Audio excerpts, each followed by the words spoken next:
Hello everyone, welcome to SPC centre. This is Prashant Kumar. Friends, आज के इस वीडियो में मैं आप लोगों के साथ जुलाई महीने की प्रतियोगिता दर्पण मंथली मैगजीन की शॉर्ट नोट्स को डिस्कस करूंगा। जैसा कि आप सभी जानते हैं कि हमारी टीम आईएसपीसी सेंटर के द्वारा प्रत्येक महीने की प्रतियोगिता दर्पण मंथली मैगजीन की शॉर्ट नोट्स के वीडियो को हमारे यूट्यूब चैनल आईएसपीसी सेंटर पर अपलोड किया जाता है। तो आज इसी कड़ी के रूप में मैं जुलाई महीने की मंथली मैगजीन की शॉर्ट नोट्स को डिस्कस करूंगा। अगर आप लोग नए हैं तो हमारे यूट्यूब चैनल को सब्सक्राइब कर लें और हमारे टेलीग्राम ग्रुप @ISPC सेंटर को आप लोग जरूर ज्वाइन करें। आइए अब हम लोग इसका डिस्कशन प्रारंभ करते हैं।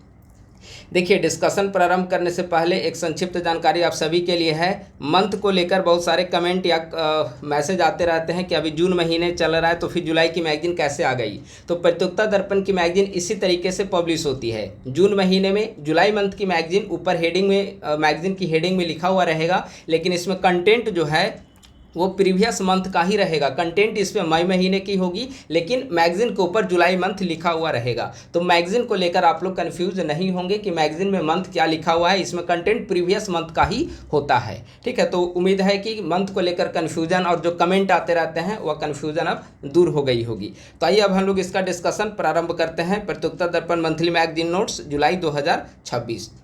इसे हम लोग कई सारे सेक्शन में डिवाइड करके इसे हम लोग स्टडी करेंगे। राष्ट्रीय घटनाक्रम, अंतर्राष्ट्रीय घटनाक्रम, साइंस टेक, विज्ञान प्रौद्योगिकी, आर्थिकी, नियुक्तियां, दिवस, ठीक है, स्मरणीय तथ्य, कई सारे सेक्शन में डिवाइड करके हम लोग इसका यहाँ पर नोट्स को डिस्कस करेंगे। सबसे पहला जो डिस्कशन होगा वह है राष्ट्रीय घटनाक्रम। राष्ट्रीय घटनाक्रम में सबसे महत्वपूर्ण जो घटना है कि हाल ही में 4 राज्यों एवं 1 केंद्र शासित प्रदेश में विधानसभा चुनाव संपन्न हुए हैं। जो 4 राज्य हैं, 4 राज्यों में असम, केरल, तमिलनाडु और बंगाल, ये 4 राज्य शामिल हैं और केंद्र शासित प्रदेश में है पुडुचेरी। यानी कि 5 जगहों पर हाल ही में विधानसभा चुनाव संपन्न हुए हैं। तो आइए एक एक करके इन 5 राज्यों के बारे में हम लोग जानकारी प्राप्त करते हैं, क्योंकि यह काफ़ी महत्वपूर्ण है बीपीएससी प्रीलिम्स के लिए। सबसे पहले हम लोग देखते हैं पश्चिम बंगाल। हाँ, अगर इसका पीडीएफ आपको चाहिए तो पीडीएफ के लिए आप लोग 8375934036 या 9870564701 दो में से किसी भी एक नंबर पे कॉल या मैसेज करके आप लोग इसके पीडीएफ के बारे में जानकारी प्राप्त कर सकते हैं। ठीक है, सबसे पहले आइए पश्चिम बंगाल। पश्चिम बंगाल में विधानसभा सीटों की कुल संख्या है 294, 294 सीटों की कुल संख्या आप लोग जरूर याद रखेंगे। सीटों की कुल संख्या और नए मुख्यमंत्री कौन बने और नए मुख्यमंत्री किस विधानसभा क्षेत्र का प्रतिनिधित्व कर रहे हैं और वे कैमे मुख्यमंत्री हैं उस राज्य के, इन सारी चीज़ों को आपको ध्यान रखना है। तो सबसे पहले हम लोग देखते हैं पश्चिम बंगाल।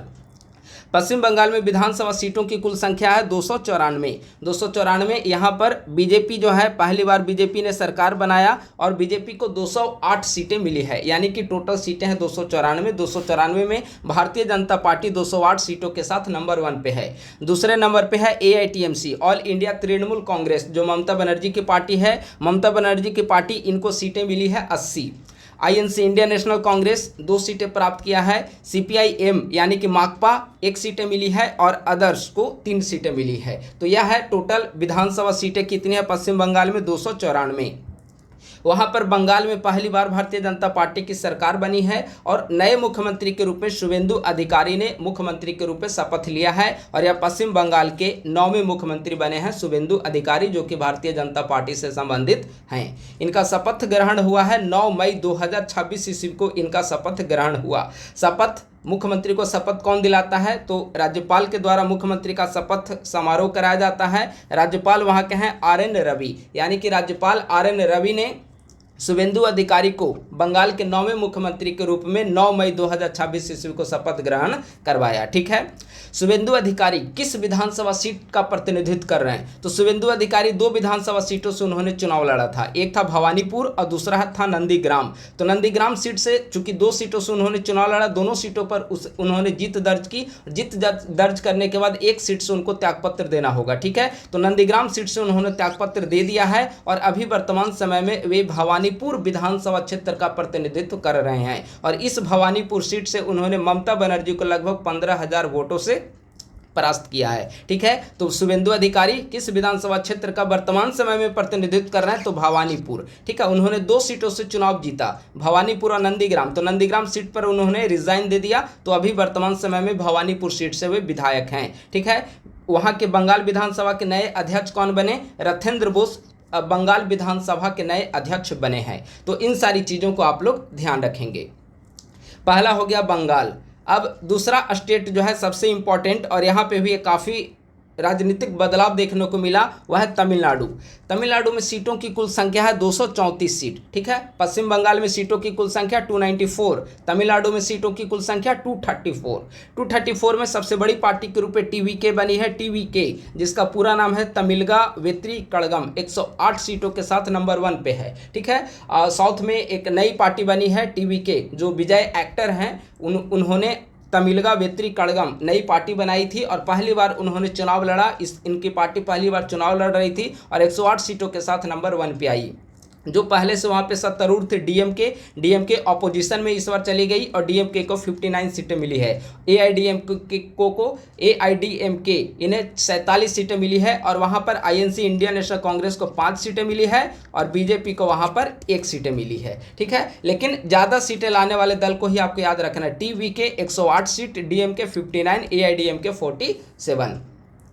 यहाँ पर नए मुख्यमंत्री कौन बने, तो नए मुख्यमंत्री आप लोग परिचित होंगे, थलपति विजय चंद्रशेखरन जोसेफ विजय, जिन्हें थलपति विजय भी कहा जाता है। तमिलनाडु के 9वें मुख्यमंत्री के रूप में इन्होंने 10 मई 2026 ईस्वी को शपथ लिया और राज्यपाल राजेंद्र विश्वनाथ आर्लेकर ने इन्हें शपथ ग्रहण समारोह इनका करवाया। ठीक है, तो बंगाल में भी आप देखेंगे तो शुभेंदु अधिकारी बंगाल के 9वें मुख्यमंत्री बने हैं। तमिलनाडु में भी देखेंगे तो जोसेफ विजय जो हैं तमिलनाडु के 9वें मुख्यमंत्री बने हैं और इनका शपथ ग्रहण हुआ है 10 मई 2026 ईस्वी को महामहिम राज्यपाल राजेंद्र विश्वनाथ आर्लेकर के द्वारा। इस चुनाव में विजय 2 सीटों से चुनाव जीते। शुभेंदु अधिकारी भी 2 सीटों से चुनाव जीते थे और वर्तमान समय में भवानीपुर से वे विधानसभा क्षेत्र का प्रतिनिधित्व कर रहे हैं।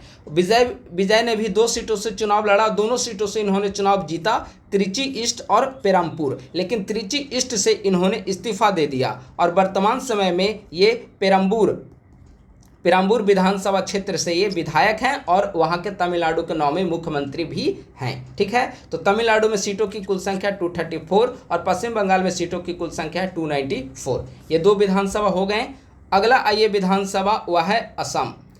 असम में कोई बदलाव नहीं हुआ, पहले भी वहाँ के मुख्यमंत्री थे हिमंत बिस्वा शर्मा, वर्तमान समय में भी बीजेपी की सरकार बनी और हिमंत बिस्वा शर्मा ही वहाँ के लगातार दूसरी बार मुख्यमंत्री बने हैं और ये असम के 16वें मुख्यमंत्री बने। असम विधानसभा में सीटों की कुल संख्या है 126 सीटों की कुल संख्या है। 126 में 3/4 से भी ज़्यादा सीटों के साथ बीजेपी नंबर 1 पे है, 82 सीटें, और इंडियन नेशनल कांग्रेस को 19 सीटें मिली है। बीजेपी को 82 सीटें मिली, कांग्रेस को 19 सीटें मिली है, असम गण परिषद को 10 सीटें मिली है। तो यह हो गया असम का विधानसभा, 126 सीटें वहाँ पर सीटों की कुल संख्या है। नए मुख्यमंत्री हिमंत बिस्वा शर्मा 12 मई को इनका शपथ ग्रहण हुआ, लगातार दूसरी बार बने और ये असम के 16वें मुख्यमंत्री हैं। वहाँ के राज्यपाल लक्ष्मण प्रसाद आचार्य हैं असम के राज्यपाल। हिमंत बिस्वा शर्मा हैं, वे जालूकबारी विधानसभा क्षेत्र से चुनाव जीते हैं, यानी कि जालूकबारी विधानसभा क्षेत्र का प्रतिनिधित्व कर रहे हैं। तो यह हो गया असम। बंगाल, तमिलनाडु और असम हो गया। अब अगला आइए केरल। केरल में इंडियन नेशनल कांग्रेस के नेतृत्व में सरकार बनी है। वहाँ पर सीटों की कुल संख्या है 140 सीटें हैं। ठीक है, वहाँ पे बेसिकली 2 गठबंधन के बीच वहाँ पर इस बार चुनाव लड़े गए। 2 गठबंधन के बीच में वहाँ पर चुनाव लड़े गए। एक गठबंधन जो है वह यूडीएफ है और दूसरा गठबंधन जो है एलडीएफ है। यूडीएफ का पूरा नाम है यूनाइटेड डेमोक्रेटिक फ्रंट और एलडीएफ का नाम है left democratic front. UDF United democratic front है, इसका नेतृत्व आईएनसी इंडियन नेशनल कांग्रेस के द्वारा किया जा रहा है और एलडीएफ का नेतृत्व लेफ्ट पार्टीज के द्वारा किया जा रहा है। तो यूडीएफ की जीत हुई है, 140 में 102 सीटें यूडीएफ यूनाइटेड डेमोक्रेटिक फ्रंट ने जीती है। और यूडीएफ में हमने बताया कि इसका नेतृत्व आईएनसी इंडियन नेशनल कांग्रेस के द्वारा किया जा रहा है। तो सबसे बड़ी पार्टी के रूप में इंडियन नेशनल कांग्रेस बनी है और वहाँ पर कांग्रेस ने 63 सीटें जीती है। दूसरे नंबर पे माकपा 26 सीट के साथ है और आईयूएमएल तीसरे नंबर पे है 22 सीट्स के साथ है। लेकिन वहाँ पे दल के बजाय वहाँ पे गठबंधन के बीच में 2 गठबंधन के बीच में वहाँ पर चुनाव लड़े गए, यूडीएफ वर्सेस एलडीएफ। तो यह हो गया केरल की 140 विधानसभा सीटें। नए मुख्यमंत्री कौन बने केरल के? तो केरल के नए और केरल के 13वें मुख्यमंत्री बने हैं वीडी सतीशन। 18 मई 2026 को इनका शपथ ग्रहण समारोह संपन्न हुआ है। विधानसभा सीटों की किस विधानसभा सीट का प्रतिनिधित्व कर रहे हैं वीडी सतीशन? तो पारावूर विधानसभा क्षेत्र का प्रतिनिधित्व कर रहे हैं वीडी सतीशन, जो कि केरल के वर्तमान समय में 13वें मुख्यमंत्री बने हैं। राज्यपाल कौन है? राजेंद्र विश्वनाथ अर्लेकर। ठीक है, तो ये 4 राज्य हो गया। 4 राज्य में सीटों की कुल संख्या आपका स्पेशल याद करना है। पहला जो राज्य आता है वह है बंगाल। बंगाल में सीटों की कुल संख्या 294। दूसरा नंबर पे है तमिलनाडु। तमिलनाडु में सीटों की कुल संख्या 234। तीसरे नंबर पे है असम। असम में विधानसभा सीटों की कुल संख्या 126। चौथे नंबर पे है केरला। केरला में विधानसभा सीटों की कुल संख्या 140। ठीक है, ये 4 राज्य में विधानसभा चुनाव संपन्न हुए हैं और एक केंद्र शासित प्रदेश बचा और वह केंद्र शासित प्रदेश है पुडुचेरी। पुडुचेरी केंद्र शासित प्रदेश में देखेंगे तो वहां पर टोटल सीटों की कुल संख्या है 30। ठीक है, सीटों की कुल संख्या पुडुचेरी में 30। वहां पर NDA versus secular progressive alliance के बीच में चुनाव लड़ा गया। एनडीए ने 18 सीटों के साथ वहां पे गठबंधन की सरकार बनी है और 12 सीट जो वहां के वर्तमान समय में सत्तारूढ़ दल है, जो एन रंगासामी जो मुख्यमंत्री हैं, वे AINRC पार्टी का प्रतिनिधित्व कर रहे हैं। 12 सीटें जीती। बीजेपी 4 सीट, AIDMK 1 सीट और LJK 1 सीट। ठीक है, दूसरी तरफ है SPA सेकुलर प्रोग्रेसिव अलायंस, इसने 6 सीटें जीती है। DMK 5 सीट और इंडियन नेशनल कांग्रेस 1 सीट जीती। ठीक है, तो पुडुचेरी में सीटों की कुल संख्या है 30 और वहां पर नए मुख्यमंत्री बने हैं एनडीए के। हालांकि लगातार 5वीं बार वहां के मुख्यमंत्री बने हैं। ठीक है, एन रंगासामी नए मुख्यमंत्री बने हैं। 13 मई को इनका शपथ हुआ। उपराज्यपाल के कैलाश नारायणन के द्वारा इनका शपथ ग्रहण कराया गया मुख्यमंत्री के रूप में। ये किस विधानसभा क्षेत्र का प्रतिनिधित्व कर रहे हैं? तो थट्टनचावड़ी विधानसभा क्षेत्र का प्रतिनिधित्व कर रहे हैं एन रंगासामी। ठीक है, तो ये हो गया 4 राज्य और एक केंद्र शासित प्रदेश का विधानसभा चुनाव, और जिसके बारे में हमने सारी चीज़ों को देखा। विधानसभा सीटों की संख्या, क्या में मुख्यमंत्री हैं, मुख्यमंत्री कौन बने, वहाँ के महामहिम राज्यपाल कौन हैं, किस विधानसभा क्षेत्र का प्रतिनिधित्व कर रहे हैं वर्तमान समय में मुख्यमंत्री, इन सभी चीज़ों का हमने डिस्कस कर दिया। अगर इन चीज़ों से सवाल पूछा भी जाएगा इस घटना से, तो इन्हीं में से कोई एक सवाल वहाँ पर प्रीलिम्स एग्जामिनेशन में पूछे जाने की संभावना है। अब हम लोग अगले पॉइंट पे आते हैं। हाल ही में अदम्य श्रेणी का तीव्र गति पोत अचल को गोवा में तट रक्षक बल में शामिल किया गया है। ठीक है, अचल आपसे पूछा जा सकता है कि अचल क्या है? तो अचल तट रक्षक बल का एक गश्ती पोत है। ठीक है, यह अदम्य श्रेणी का 5वां पोत है। अब देखेंगे कि भारतीय तट रक्षक बल के लिए अदम्य श्रेणी के 8 तीव्र गति वाले पोतों के लिए रक्षा मंत्रालय ने गोवा शिपयार्ड लिमिटेड के साथ 2022 में कॉन्ट्रैक्ट किया था और इसी कॉन्ट्रैक्ट के तहत वहां पर पोतों का निर्माण कराया जा रहा है, जिसमें से 5वां पोत अचल हाल ही में गोवा में तटरक्षक बल में अचल को शामिल किया गया। तो यह काफ़ी महत्वपूर्ण है, आपसे पूछा जा सकता है हाल ही में चर्चा में रहा अचल क्या है, तो आप बताएंगे तटरक्षक बलों का एक गश्ती पोत है, तीव्र गति वाला पोत है। अब हम लोग आगे कंटिन्यू करें उससे पहले एक महत्वपूर्ण सूचना आप सभी के लिए है।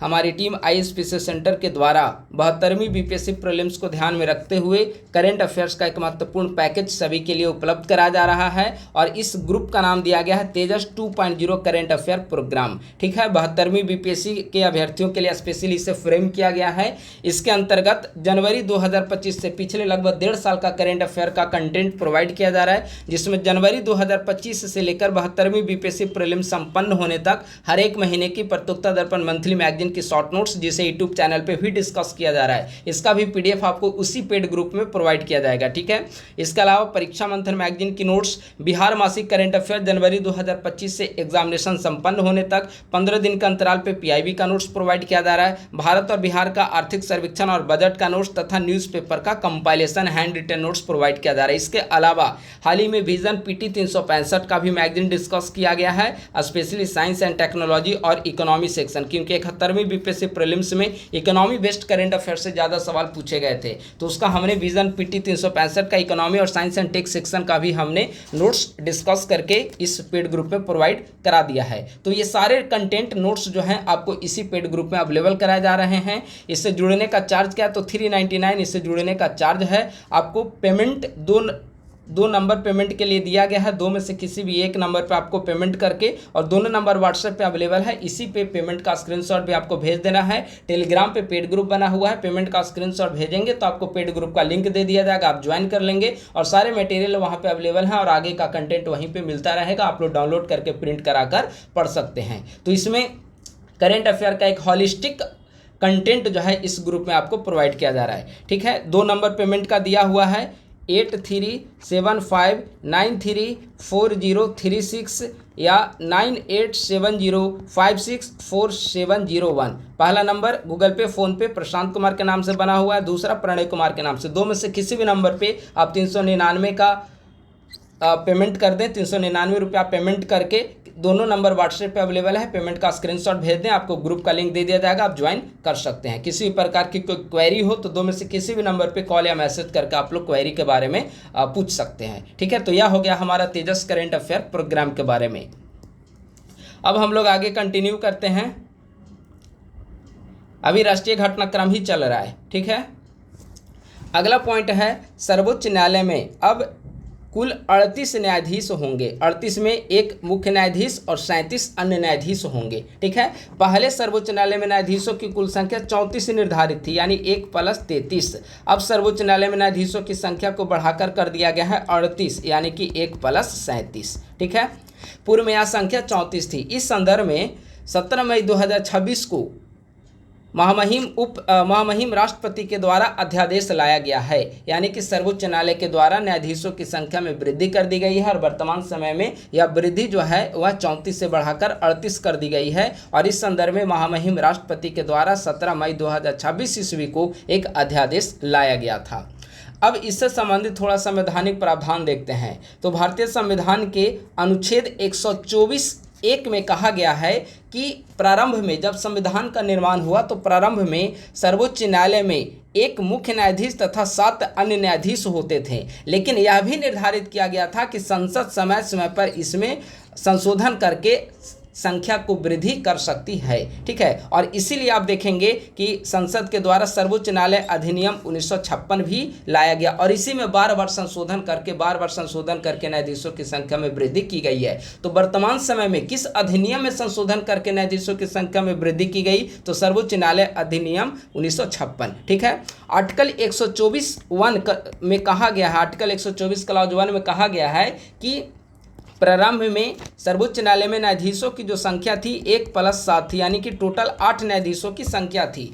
लेकिन इस संख्या में यह संख्या तभी तक निर्धारित थी जब संसद कोई कानून नहीं बनाए। यह संसद को अधिकार दिया गया था कि समय समय पर वे न्यायाधीशों की संख्या में वृद्धि करने से संबंधित कानून को बना सकती है। और इसी परिप्रेक्ष्य में संसद के द्वारा सर्वोच्च न्यायालय अधिनियम 1956 लाया गया। क्यों लाया गया था? संख्या में वृद्धि करने के उद्देश्य से। और 1956 ईस्वी में जो आज़ादी के समय संविधान निर्माण जब हुआ तो स्वतंत्रता के समय इसमें न्यायाधीशों की संख्या थी 8। 1956 ईस्वी में नया अधिनियम लाया गया और न्यायाधीशों की संख्या बढ़ाकर कर दी गई 11, जिसमें एक मुख्य न्यायाधीश और 10 अन्य न्यायाधीश होते थे। टोटल 11 कर दिया गया। और समय समय पर आप देखेंगे कि न्यायाधीशों की संख्या में इसी प्रकार से वृद्धि की जाती रही है और वर्तमान समय में यह संख्या 2026 ईस्वी में बढ़ाकर कर दिया गया है 1 + 37, यानी कि 38। ठीक है, तो 1960 में 14 हो गया, 1956 में 10 हो गया, 11 हो गया, एक मुख्य न्यायाधीश 10 अन्य न्यायाधीश, यानी कि 11। 1960 में 1 + 13, यानी कि 14 टोटल न्यायाधीश। 1977 में 18, 1986 में 26, 2008 में 31, 2019 में 34 और 2026 में 38 किया गया। तो किस अधिनियम में संशोधन किया गया? तो सर्वोच्च न्यायालय अधिनियम 1956। संवैधानिक प्रावधान कौन सा है? Article 124 clause 1। ठीक है, वर्तमान समय न्यायाधीशों की संख्या 1 + 37 = 38। तो इन सभी चीज़ों को आप लोग याद रखेंगे। अगला पॉइंट है, हाल ही में भारत ने MIRV तकनीक युक्त अग्नि मिसाइल का सफल परीक्षण उड़ीसा के डॉक्टर APJ अब्दुल कलाम द्वीप से 8 मई 2026 ईस्वी को किया। MIRV तकनीक युक्त अग्नि मिसाइल का सफल परीक्षण। अब आपके मन में सवाल आ रहा होगा कि आखिर MIRV तकनीक क्या होती है? तो MIRV इसका पूरा नाम आगे समझिए कि क्या होता है। इसका पूरा नाम है multiple independently targeted re entry vehicle. ठीक है, MIRV। ठीक है, multiple independently targeted re entry vehicle MIRV का पूरा नाम है। इसका अर्थ क्या हुआ? एक ही मिसाइल अपने साथ अनेक परमाणु अथवा पारंपरिक हथियार ले जा सकती है तथा उन्हें अलग अलग लक्ष्यों पर गिरा सकती है, MIRV का मतलब हुआ। ठीक है, तो हाल ही में MIRV तकनीक युक्त अग्नि मिसाइल का सफल परीक्षण किया गया है अब्दुल कलाम द्वीप पर। अब आइए, एक महत्वपूर्ण करेंट घटना है, वह है मिशन दृष्टि। ठीक है, मिशन दृष्टि एक प्रकार का सैटेलाइट है। हाल ही में बेंगलुरु स्थित स्टार्टअप गैलेक्स आई के द्वारा मिशन दृष्टि को लॉन्च किया गया है। भारत में निजी क्षेत्र के द्वारा विकसित सबसे बड़ा पृथ्वी अवलोकन उपग्रह जो है, इसके तहत लॉन्च किया गया है। पृथ्वी अवलोकन उपग्रह, जिसे अर्थ ऑब्जर्विंग सैटेलाइट EOS के नाम से भी जाना जाता है, भारत में निजी क्षेत्र के द्वारा विकसित सबसे बड़ा अर्थ ऑब्जर्विंग सैटेलाइट है, जिसे मिशन दृष्टि के तहत बेंगलुरु स्थित स्टार्टअप गैलेक्स आई के द्वारा लॉन्च किया गया। इसका प्रक्षेपण अमेरिका से किया गया है। इसका प्रक्षेपण अमेरिका की कंपनी है, स्पेसएक्स सैटेलाइट से संबंधित कंपनी है। उसने फाल्कन 9 रॉकेट के जरिए बेंगलुरु स्थित स्टार्टअप गैलेक्स आई के सैटेलाइट को लॉन्च किया है। यह विश्व का पहला ऑप्टोसार प्लेटफॉर्म है जिसमें EO यानी कि इलेक्ट्रो ऑप्टिकल और SAR सिंथेटिक अपर्चर रडार को जोड़ा गया है। यह हर मौसम और हर समय की कैसी भी स्थिति हो, यह तस्वीर लेने में सक्षम है। सैन्य दृष्टिकोण से भारत की सुरक्षा के लिए काफ़ी महत्वपूर्ण है मिशन दृष्टि। ठीक है, तो किसके द्वारा लॉन्च किया गया, किस सैटेलाइट के द्वारा प्रक्षेपित किया गया, इन सभी चीज़ों को आपको ध्यान रखना है।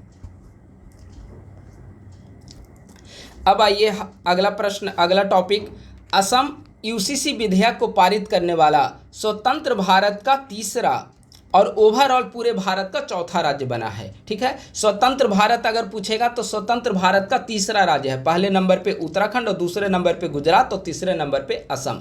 लेकिन अगर भारत का ओवरऑल देखा जाए तो भारत का यह चौथा है, क्योंकि आज़ादी से पहले गोवा में UCC पहले से लागू है। तो आज़ादी से पहले गोवा में लागू है और आज़ादी के बाद 3 राज्यों में लागू हुआ, उत्तराखंड, गुजरात और असम। तो अगर आपसे सवाल पूछा जाए कि UCC विधेयक को पारित करने वाला स्वतंत्र भारत का तीसरा राज्य कौन बना, तो असम, और भारत का ओवरऑल चौथा राज्य कौन बना है, तो असम होगा। गोवा, उत्तराखंड, गुजरात और असम, यह एक सीरियल क्रम है।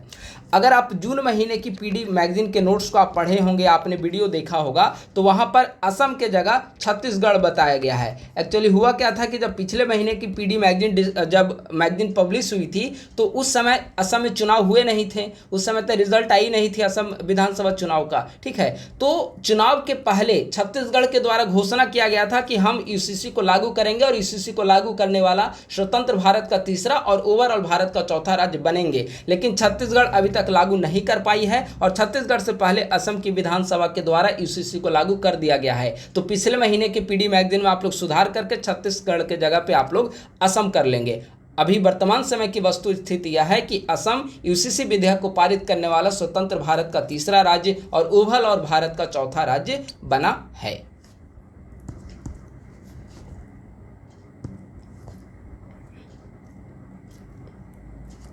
अगला पॉइंट है, हाल ही में आंध्र प्रदेश के मुख्यमंत्री N चंद्रबाबू नायडू ने घोषणा की है कि राज्य में तीसरे बच्चे के जन्म पर 30,000 रुपये एवं चौथे बच्चे के जन्म पर 40,000 रुपये की राशि प्रदान की जाएगी। यह काफ़ी महत्वपूर्ण है। ठीक है, क्योंकि आप देखेंगे कि साउथ के जो स्टेट हैं, साउथ के अभी जो SRS की रिपोर्ट आई है उसमें भी हमने न्यूज़पेपर का कटिंग हमने टेलीग्राम ग्रुप पे डाला था, तो उसमें भी SRS की रिपोर्ट में भी स्पष्ट हो रही है कि पूरे भारत में जन्म दर में कमी देखने को मिल रही है, स्पेशली साउथ के स्टेट में आप जाएंगे। तो इसीलिए जन्म दर में कमी को देखते हुए आंध्र प्रदेश के द्वारा यह घोषणा की गई है कि राज्य में अगर कोई दंपति तीसरे बच्चे को पैदा करते हैं तो उनको तीसरा बच्चे किसी दंपति किसी घर के यहाँ जन्म लेता है या लेती है तो उसे 30,000 रुपये और चौथे बच्चे के जन्म होने पर उस घर में 40,000 रुपये उसे राशि प्रदान की जाएगी। पूर्व में भी वहां दूसरे बच्चे के जन्म पे 25,000 रुपये की प्रोत्साहन राशि की घोषणा की गई थी। ठीक है, तो यह काफी महत्वपूर्ण है। हाल ही में आंध्र प्रदेश के द्वारा ऐसा घोषणा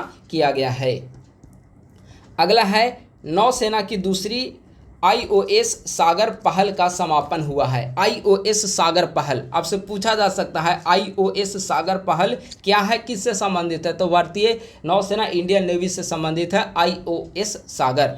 क्या है आईओएस सागर का पूरा नाम? आईओएस का मतलब है इंडियन ओशन शिप, सागर का मतलब है security and growth for all in the region. हिंद महासागरीय रणनीति है भारत सरकार की, हिंद महासागरीय नीति के रूप में सागर और महासागर, ये भारत सरकार की पॉलिसी है हिंद प्रशांत देशों के साथ संबंधों को बढ़ाने के लिए। तो इसी संदर्भ में आईओएस सागर पहल हाल ही में भारतीय नौसेना के द्वारा संपन्न किया गया। यह क्या है आईओएस सागर पहल? तो यह एक प्रकार का सहभागिता कार्यक्रम है जो विदेशी मित्र देशों के नौसैनिकों को भारतीय नौसेना के जहाज पर एक साथ प्रशिक्षण व नौकायन में सक्षम बनाता है। यानी कि भारतीय नौसेना के द्वारा आईओएस सागर नामक एक कार्यक्रम की शुरुआत की गई है, जिसके तहत विभिन्न मित्र देशों की नौसेनाओं को भारत में बुलाया जाता है और भारतीय जो नौसैनिक पोत हैं उस पर उनको प्रशिक्षण दिया जाता है, उनको नौकायन का अनुभव कराया जाता है। और हाल ही में यह कार्य किस नौसैनिक पोत पे किया गया? तो आईएनएस सुनैना पे किया गया है। ठीक है, हाल ही में इसमें 16 देश ने भाग लिया, यानी कि 16 देश की नेवी भारत में आई और यहाँ पर आईएनएस सुनैना पर उसने नौसैनिक प्रशिक्षण प्राप्त किया और नौकायन का अनुभव लिया। तो यह है आईओएस सागर पहल जो कि इंडियन नेवी से संबंधित है। अगला पॉइंट है लंदन स्थित वेलकम कलेक्शन संग्रहालय के द्वारा जैन समुदाय की 2000 से अधिक दुर्लभ पांडुलिपि भारत को वापस सौंपने का निर्णय लिया गया है। लंदन स्थित वेलकम कलेक्शन संग्रहालय के द्वारा, संग्रहालय का आप नाम याद रखेंगे, वेलकम कलेक्शन संग्रहालय जो कि लंदन में स्थित है, भारत की जैन समुदाय की 2000 से अधिक दुर्लभ पांडुलिपि सौंपने का फैसला भारत को लिया है। ठीक है, इनमें जैन धर्मग्रंथ कल्पसूत्र की 16वीं शताब्दी की दुर्लभ प्रति भी शामिल है। अगला पॉइंट है जो कि पंजाब और हरियाणा के उच्च न्यायालय के निर्णय से संबंधित है। हाल ही में NHRC national human right commission को लेकर एक याचिका दायर की गई थी पंजाब एवं हरियाणा उच्च न्यायालय ने, जहां पर न्यायालय के द्वारा निर्णय लिया, जहां पर न्यायपालिका के द्वारा पंजाब और हरियाणा उच्च न्यायालय के द्वारा यह निर्णय दिया गया कि एनएचआरसी जो है मानवाधिकार संगठन जो है, मानवाधिकार कमीशन जो है वह केवल एक सिफारिशी संस्था है, इसके पास न्यायालय जैसी कोई निर्णायक शक्तियां नहीं है। यानी कि अब देखेंगे कि एनएचआरसी का गठन 1993 ईस्वी में किया गया था संसद के अधिनियम के द्वारा। ठीक है, संसद के द्वारा किया गया था। तो इस संदर्भ में एनएचआरसी एक सांविधिक निकाय है, संसद के द्वारा बनाई गई निकाय को सांविधिक निकाय कहा जाता है। और ऐसे निकाय जिसका प्रावधान किसी आर्टिकल में होता है, संविधान के किसी अनुच्छेद में होता है, तो उसे संवैधानिक निकाय कहा जाता है। ठीक है, तो एनएचआरसी एक सांविधिक निकाय है। इसका गठन 1993 में संसद के द्वारा अधिनियम के जरिए किया गया था। और हाल ही में पंजाब और हरियाणा उच्च न्यायालय ने एक महत्वपूर्ण निर्णय देते हुए कहा कि एनएचआरसी जो है इसका निर्णय किसी के ऊपर बाध्यकारी नहीं होगा, बल्कि यह एक सिफारिश केवल कर सकता है। इसका जो निर्णय होता है वह एक सिफारिश के लिए होता है, लेकिन इसकी सिफारिश बाध्यकारी नहीं होती है, इसके पास न्यायालय जैसी शक्तियां नहीं होती है, इसके आदेश बाध्यकारी नहीं होते हैं। तो यह काफ़ी महत्वपूर्ण है। अब 67वीं बीपीएससी का पीवाईक्यू अगर आप देखेंगे तो ऐसा एक वित्त आयोग से संबंधित स्टेटमेंट में सवाल पूछा था, जिसमें लिखा गया था कि वित्त आयोग की सिफारिशें बाध्यकारी होती है, एक स्टेटमेंट था। तो हो सकता है इसी प्रकार के सवाल एनएचआरसी से भी संबंधित पूछ लिया जाए। तो आपको याद रखना है कि एनएचआरसी की सिफारिशें जो है वो बाध्यकारी नहीं होती है, या एक सिफारिश करने वाली संस्था होती है जो सिर्फ सलाह देने का कार्य करती है। सलाह को मानना ना मानना सरकार के ऊपर और लोगों के ऊपर निर्भर करता है। अगला और अंतिम राष्ट्रीय घटनाक्रम वह है कि बिहार में नई सरकार बनने के पश्चात यहाँ भी नाम बदलने की प्रक्रिया शुरू की गई है और बिहार में संजय गांधी जैविक उद्यान का नाम बदलकर पटना जू कर दिया गया है। ठीक है, यानी कि संजय गांधी जैविक उद्यान जो पहले जाना जाता था उसे अब कर दिया गया है पटना जू। तो यह राष्ट्रीय घटनाक्रम यहाँ पर समाप्त हुआ। अब हम लोग अंतर्राष्ट्रीय घटनाक्रम को देखते हैं। अंतर्राष्ट्रीय घटनाक्रम इस बार का काफ़ी महत्वपूर्ण है, क्योंकि हाल ही में माननीय प्रधानमंत्री का विदेशी दौरा हुआ है। 5 देशों में इन्होंने विदेशी दौरे पर 5 देशों की यात्राएं की है, तो काफ़ी महत्वपूर्ण है। तो आइए अब हम लोग अंतर्राष्ट्रीय घटनाक्रम को शुरू करते हैं।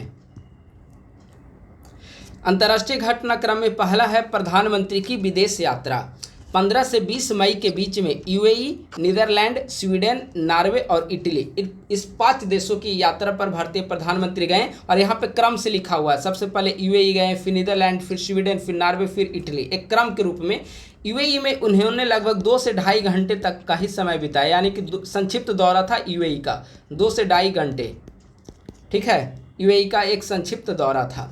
सबसे पहले यूएई देखें तो यूएई के साथ आप जानते हैं कि हमारे हाल के दिनों में संबंध काफ़ी प्रगाढ़ हुए हैं और वहाँ पर हमने एग्रीमेंट भी किया है फ्री ट्रेड से संबंधित यूएई के साथ। तो काफ़ी महत्वपूर्ण देश, एक साझेदार देश बना हुआ है यूएई और इंडिया दोनों I2U2 का भी मेंबर है, ठीक है। I2 का मतलब हो गया इंडिया और इजराइल, UT का मतलब हो गया यूएई और USA, ठीक है। तो इसका इंडिया और यूएई दोनों मेंबर भी है।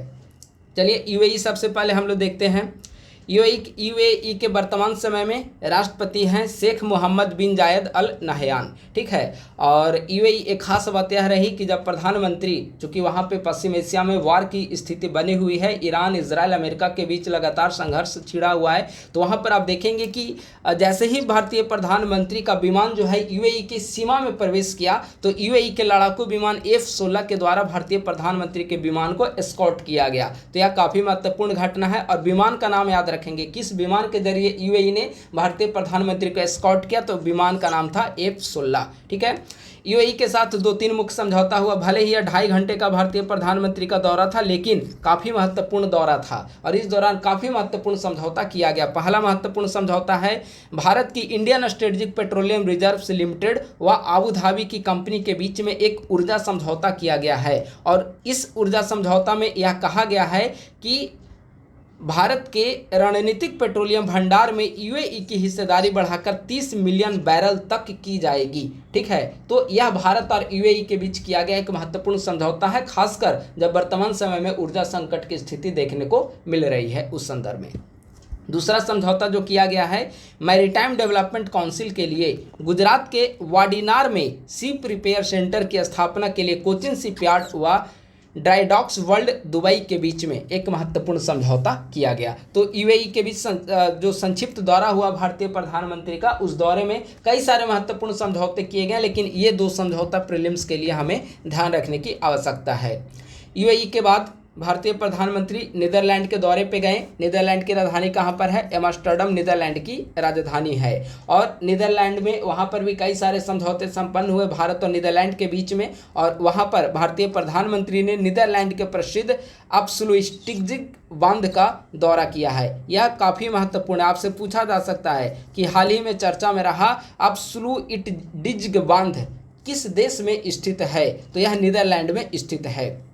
नीदरलैंड में एक जो महत्वपूर्ण पहल की गई वो यह है कि इस अवसर पर नीदरलैंड के लाइडेन विश्वविद्यालय ने चोल राजवंश के 11वीं शताब्दी के ऐतिहासिक ताम्रपत्र भारत को सौंपे हैं। यह चोल राजवंश से संबंधित है, 11वीं शताब्दी के ऐतिहासिक ताम्रपत्र है और हाल ही में किस देश ने भारत को लौटाया? तो नीदरलैंड ने हाल ही में भारत को लौटाया है। नीदरलैंड की यात्रा पूरी करने के बाद भारतीय प्रधानमंत्री स्वीडन के दौरे पर गए और स्वीडन में भी जिस प्रकार से यूएई की सीमा में प्रवेश करने के बाद भारतीय प्रधानमंत्री के विमान को यूएई के F-16 लड़ाकू विमान ने एस्कॉर्ट किया था, उसी प्रकार से स्वीडन की सीमा में प्रवेश करने के बाद भारतीय प्रधानमंत्री के विमान को स्वीडन के ग्रिपेन फाइटर विमानों के द्वारा एस्कॉर्ट किया गया। तो ग्रिपेन फाइटर विमान स्वीडन और F-16 यूएई। वहाँ के प्रधानमंत्री स्वीडन के प्रधानमंत्री उल्फ क्रिस्टन के द्वारा गोथेनबर्ग शहर में भारतीय प्रधानमंत्री की मेजबानी की गई। तो यह शहर कहाँ पर स्थित है? यह भी प्रीलिम्स में पूछा जा सकता है कि हाल ही में चर्चा में रहा गोथेनबर्ग शहर किस देश में स्थित है? तो स्वीडन में स्थित है, क्योंकि यहीं पर स्वीडन के प्रधानमंत्री के द्वारा भारतीय प्रधानमंत्री की मेजबानी की गई थी, अगवानी की गई थी।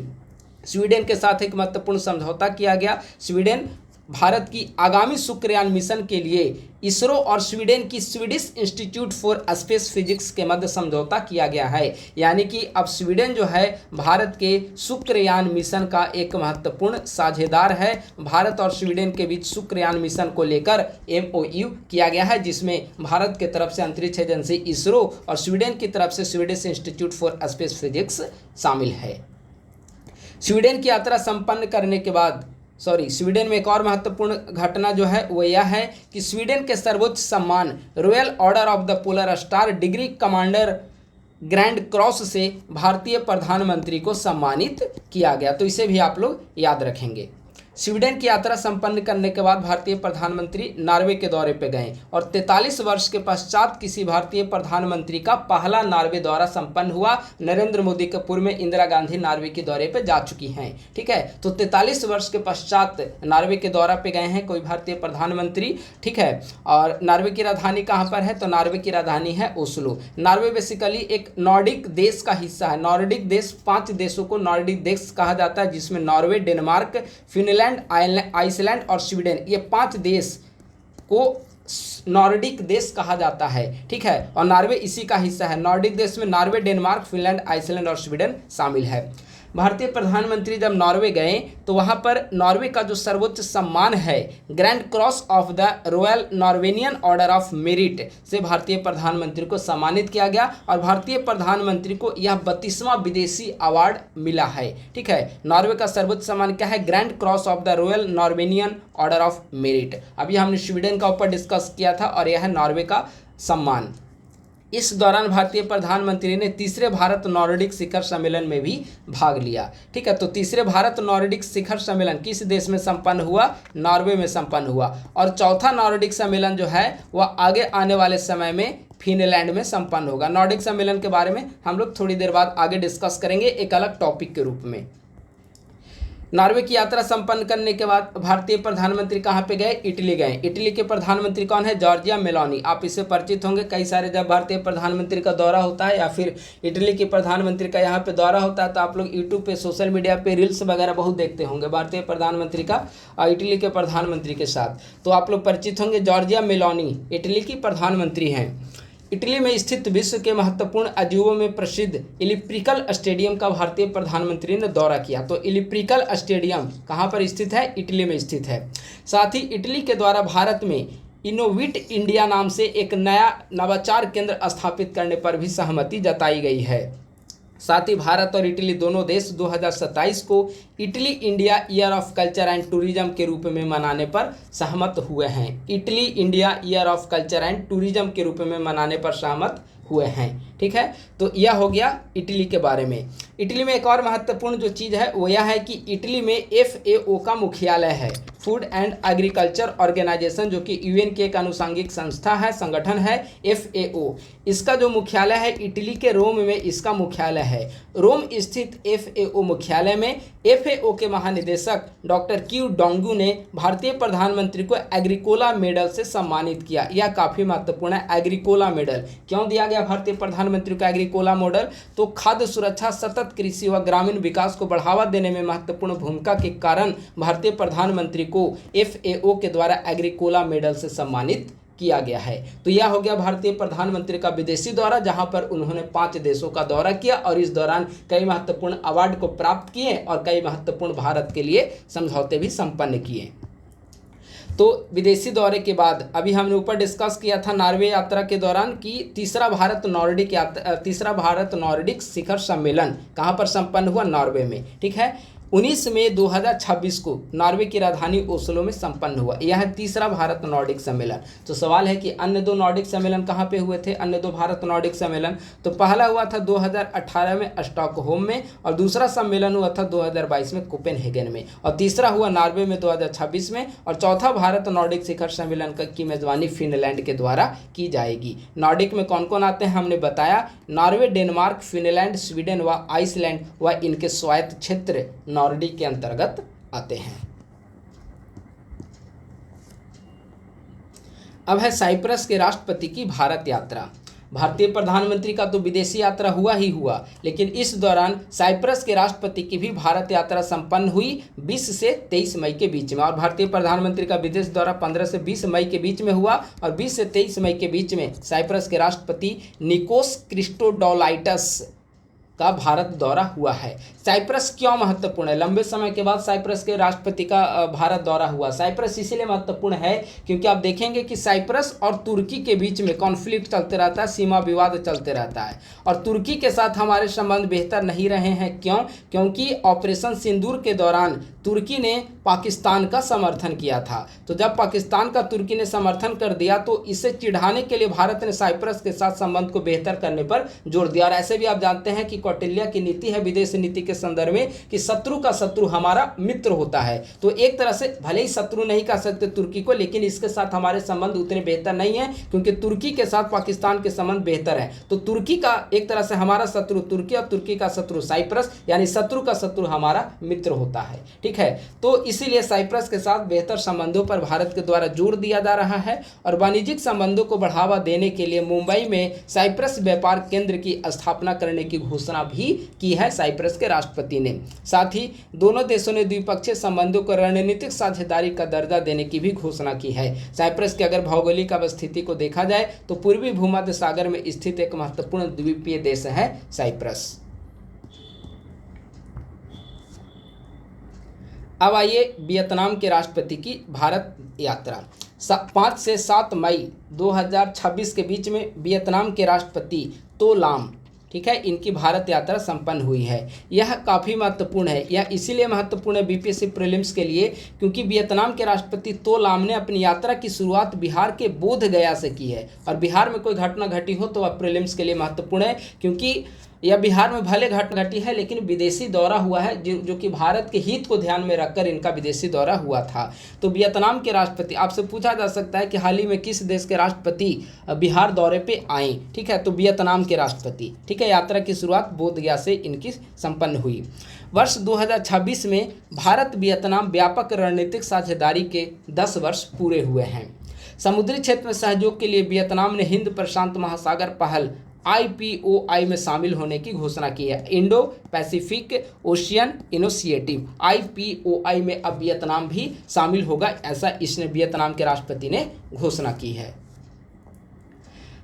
अब आइए एक महत्वपूर्ण रिपोर्ट है और इस रिपोर्ट से संबंधित न्यूज़पेपर कटिंग हमने 3-4 दिन पहले ही टेलीग्राम ग्रुप पे भेजा था।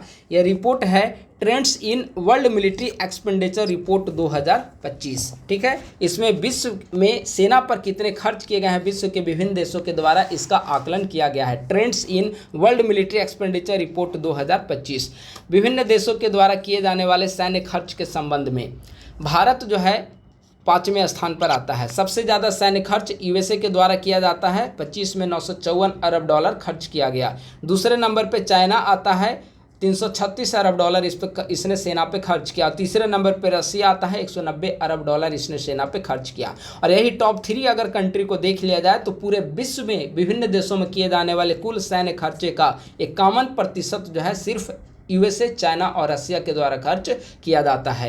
चौथे नंबर पे जर्मनी है और 5वें नंबर पे सबसे ज़्यादा सेना पे खर्च करने वाला देश है भारत। लेकिन भारत और अन्य देशों का गैप देखिए, भारत जो है 2025 में 92.1 अरब डॉलर खर्च किया है, लेकिन यूएसए से लगभग 10 गुना कम है, चाइना से भी लगभग 4 गुना कम है। ठीक है, लेकिन ओवरऑल अगर देखा जाए तो भारत विश्व में 5वें स्थान पर आता है। भारत जो है अपनी जीडीपी का 2.3% सेना पे खर्च करता है और वैश्विक स्तर पर जितने सेना पर खर्च किए जाते हैं, कुल जीडीपी जो सेना पे खर्च की जाती है पूरे वैश्विक स्तर पे, उसका 3.2% जो है भारत के द्वारा किया जाता है। ठीक है,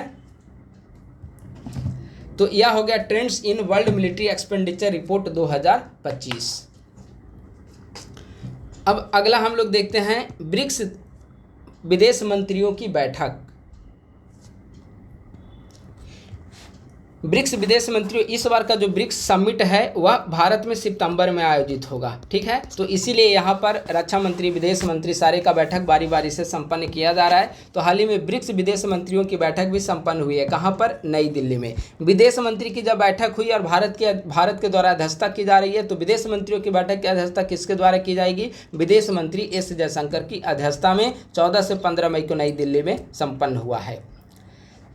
ठीक है, अभी हमने ऊपर बताया कि 1 जनवरी 2026 ईस्वी से भारत ब्रिक्स का अध्यक्ष है तथा 18वें शिखर सम्मेलन का आयोजन 12 से 13 सितंबर 2026 को नई दिल्ली में होगा। आप लोग ध्यान देंगे, भारत ब्रिक्स का अध्यक्ष कब बना है? 1 जनवरी 2026 2026 ईस्वी को। और भारत में जो आयोजित किया जा रहा है ब्रिक्स समिट, वह कैमा ब्रिक्स समिट है, 18वां ब्रिक्स सम्मेलन। तो 18वां ब्रिक्स सम्मेलन का आयोजन सितंबर 2026 ईस्वी में भारत के द्वारा नई दिल्ली में संपन्न भारत की अध्यक्षता में किया जाएगा। और यह चौथा अवसर है, चौथा वर्ष है जब भारत ब्रिक्स शिखर सम्मेलन की मेजबानी कर रहा है। इसके पूर्व में 3 बार 2012, 2016 और 2021 में अध्यक्षता कर चुका है। 2021 में चूंकि कोविड का दौर चल रहा था तो उस समय भारत ने वर्चुअली इस समिट को संबोधित किया था, लेकिन अध्यक्षता भारत के द्वारा किया जा रहा था। तो यह चौथा बार भारत ब्रिक्स का अध्यक्ष बना है, 2012, 2016, 2021 और 2026। ठीक है, 2026 में 18वां ब्रिक्स शिखर सम्मेलन। और इसका थीम क्या है 18वें ब्रिक्स शिखर सम्मेलन का? लचीलापन, नवाचार, सहयोग और स्थिरता के लिए निर्माण। इंग्लिश में आप कह सकते हैं building for resilience, innovation, cooperation and sustainability. ठीक है, तो 2026 का ब्रिक्स समिट का यह थीम है। ब्रिक्स में वर्तमान समय में टोटल 11 देश हैं। 11 देशों में 5 देश BRICS BRICS, B for Brazil, R for Russia, I for India, C for China और S फॉर दक्षिण अफ्रीका। ये ब्रिक्स 5 देश हो गए। तो ब्राज़ील, रसिया, इंडिया, चाइना, दक्षिण अफ्रीका, इनके साथ साथ Saudi, Ethiopia, Indonesia, Iran, UAE, मिस्र, ये 11 देश जो हैं इसके ब्रिक्स के वर्तमान समय में सदस्य हैं। और 11वां सदस्य जो है वह है इंडोनेशिया। तो यह हो गया ब्रिक्स समिट से संबंधित जानकारी। काफ़ी महत्वपूर्ण है ब्रिक्स समिट, क्योंकि इसकी अध्यक्षता भारत के द्वारा किया जा रहा है। तो प्रीलिम्स के साथ साथ 72वीं मेंस के लिए भी यह टॉपिक महत्वपूर्ण है। अब आगे आइए, कांगो और युगांडा में इबोला के बढ़ते प्रकोप को देखते हुए WHO ने सार्वजनिक स्वास्थ्य आपातकाल घोषित किया है। ठीक है, कांगो और युगांडा में इबोला के बढ़ते प्रकोप को देखते हुए WHO ने सार्वजनिक स्वास्थ्य आपातकाल घोषित किया है। और इसके कारण आप देखेंगे कि 2 महत्वपूर्ण अंतर्राष्ट्रीय सम्मेलन को रद्द कर दिया गया था इबोला के प्रकोप को देखते हुए, क्योंकि अफ्रीका में इसका प्रभाव काफ़ी देखने को मिल रहा है इबोला का। और जो दोनों अंतर्राष्ट्रीय समिट जिसे रद्द किया गया है उसमें वो अफ्रीका के देश भी बढ़ चढ़कर हिस्सा लेते हैं। अभी हम लोग देखते हैं, जैसे इबोला के बढ़ते प्रकोप के कारण 28 से 31 मई के बीच नई दिल्ली में प्रस्तावित चौथे भारत अफ्रीका फोरम शिखर सम्मेलन तथा 1 जून को प्रस्तावित पहला अंतर्राष्ट्रीय बिग कैट अलायंस शिखर सम्मेलन को स्थगित कर दिया गया। तो यह आपसे पूछा जा सकता है कि क्यों स्थगित कर दिया गया? तो इबोला के बढ़ते प्रकोप के कारण। तो आप लोग याद रखेंगे 1 जून को पहला अंतर्राष्ट्रीय बिग कैट अलायंस समिट का आयोजन किया जाना था, जिसमें 7 प्रकार के बिल्लियों के संरक्षण के लिए यह संगठन भारत के नेतृत्व में बनाया गया है। और इसकी पहला समिट जो है वह भारत में आयोजित किया जाना था 1 जून को भूपेंद्र यादव पर्यावरण मंत्री के अध्यक्षता में, लेकिन इसे रद्द कर दिया गया है इबोला के बढ़ते प्रकोप के कारण। ठीक है, तो आप लोग इसे ध्यान देंगे। मुझे लगता है कि अंतर्राष्ट्रीय यहाँ पर ख़त्म हो गया है।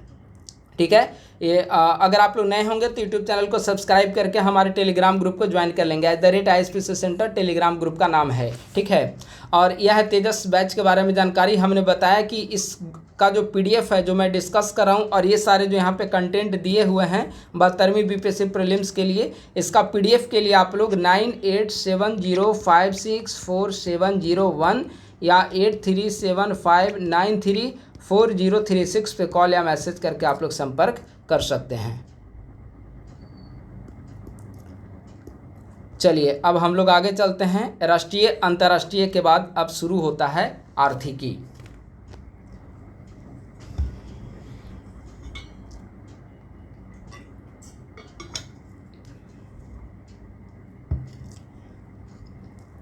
आर्थिकी में पहली घटना है, पश्चिम एशिया में जारी गतिरोध के कारण भारत की थोक मूल्य सूचकांक आधारित मुद्रास्फीति पिछले 1 माह में बढ़कर दोगुनी हो गई है। ठीक है, यानी कि भारत में जो मुद्रास्फीति की दर है वह पिछले 1 महीने में बढ़कर दुगनी हो गई है। और इसका मुख्य कारण क्या है? पश्चिम एशिया में जो संघर्ष की स्थिति देखने को मिल रही है वह संघर्ष इसका मुख्य कारण है। जैसे मार्च 2026 ईस्वी में मुद्रास्फीति दर 3.88% था मार्च 2026 ईस्वी में, और यह मुद्रास्फीति दर अप्रैल 2026 ईस्वी में मुद्रास्फीति दर बढ़कर हो गया है 8.30%। यानी कि मार्च के तुलना में आप देखेंगे तो सीधे दुगना वृद्धि हुई है। मार्च में मुद्रास्फीति दर 3.88% था, अप्रैल में यह मुद्रास्फीति दर बढ़कर हो गया है 8.30%।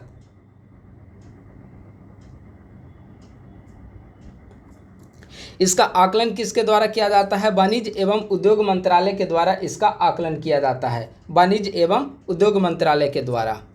ठीक है, तो यह हो गया है महत्वपूर्ण था मुद्रास्फीति दर से संबंधित। दूसरा है पश्चिम एशियाई युद्ध के चलते भारत सरकार ने मूल्य वृद्धि को देखते हुए 30 सितंबर 2026 ईस्वी तक चीनी निर्यात पर प्रतिबंध लगा दिया है। ठीक है, हालांकि यूएसए, ईयू और कुछ अन्य देश वहां पर ये चल रहे हैं जिन्होंने भारत से रिक्वेस्ट किया, वहां पे अभी भी चीनी निर्यात किया जा रहा है। लेकिन बड़े परिप्रेक्ष्य में देखा जाए तो भारत ने इसकी दाम में वृद्धि के कारण चीनी निर्यात पर 30 सितंबर 2026 ईस्वी तक बैन लगा दिया है। चीनी उत्पादन के मामले में भारत का ब्राज़ील के पश्चात दूसरा स्थान है। ठीक है, भारत का ब्राज़ील के पश्चात दूसरा स्थान है चीनी उत्पादन के संदर्भ में। अब आइए यूएई से संबंधित और ओपेक से संबंधित एक महत्वपूर्ण घटना है, और वह है कि हाल ही में यूएई ने 1 मई 2026 से ओपेक से अलग होने की घोषणा की है। ओपेक क्या है? Organisation of petroleum exporting countries, यानी कि पेट्रोलियम निर्यात करने वाले देशों का एक संगठन है जिसे ओपेक कहा जाता है। ओपेक की स्थापना 1960 ईस्वी में इराक के बगदाद में आयोजित सम्मेलन, जिसे बगदाद सम्मेलन कहा जाता है, 1960 में बगदाद सम्मेलन के जरिए ओपेक की स्थापना 1960 में की गई थी, जिसमें 5 संस्थापक सदस्य देश थे।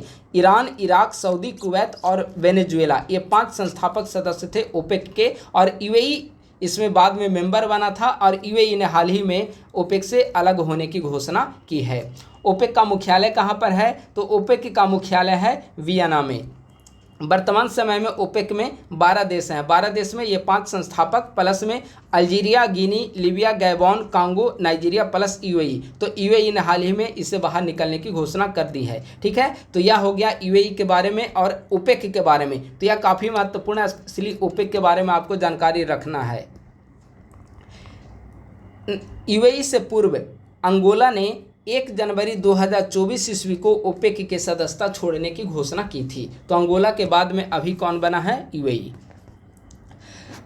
अब आगे आइए, खरीफ फसल के लिए सरकार के द्वारा एमएसपी की मिनिमम सपोर्ट मूल्य, न्यूनतम समर्थन मूल्य, मिनिमम सपोर्ट प्राइस की घोषणा खरीफ फसल के लिए हाल ही में केंद्र सरकार के द्वारा की गई है, जिनमें सर्वाधिक वृद्धि सूरजमुखी के संदर्भ में की गई, 622 रुपये प्रति क्विंटल की वृद्धि हुई है, और न्यूनतम वृद्धि मक्का पर किया गया, 10 रुपये प्रति क्विंटल की वृद्धि की गई है। ठीक है, तो हमें सारे फसल के बारे में जानना नहीं है, चूँकि 23 फसल लगभग है जिसे एमएसपी केंद्र सरकार के द्वारा जारी की जाती है, तो हमें सबके बारे में जानकारी नहीं रखना है, लेकिन सर्वाधिक वृद्धि किस में हुई और न्यूनतम वृद्धि किस में हुई, इसे हमें जान लेना है। प्लस में चूँकि खरीफ फसल से संबंधित है तो धान के एमएसपी के बारे में हमें जानना काफ़ी जरूरी है। तो धान के एमएसपी में 72 रुपये की वृद्धि की गई है, और वर्तमान मूल्य 2441 रुपये प्रति क्विंटल एमएसपी धान का हो चुका है। 2441 रुपये प्रति क्विंटल धान का एमएसपी बढ़ाकर कर दिया गया है, 72 रुपये की वृद्धि हुई है। ठीक है, एमएसपी के साथ आप देखेंगे कि 23 फसलों के लिए केंद्र सरकार के द्वारा एमएसपी जारी की जाती है, लेकिन गन्ना एकमात्र ऐसा फसल है जिसके लिए एमएसपी जारी न करके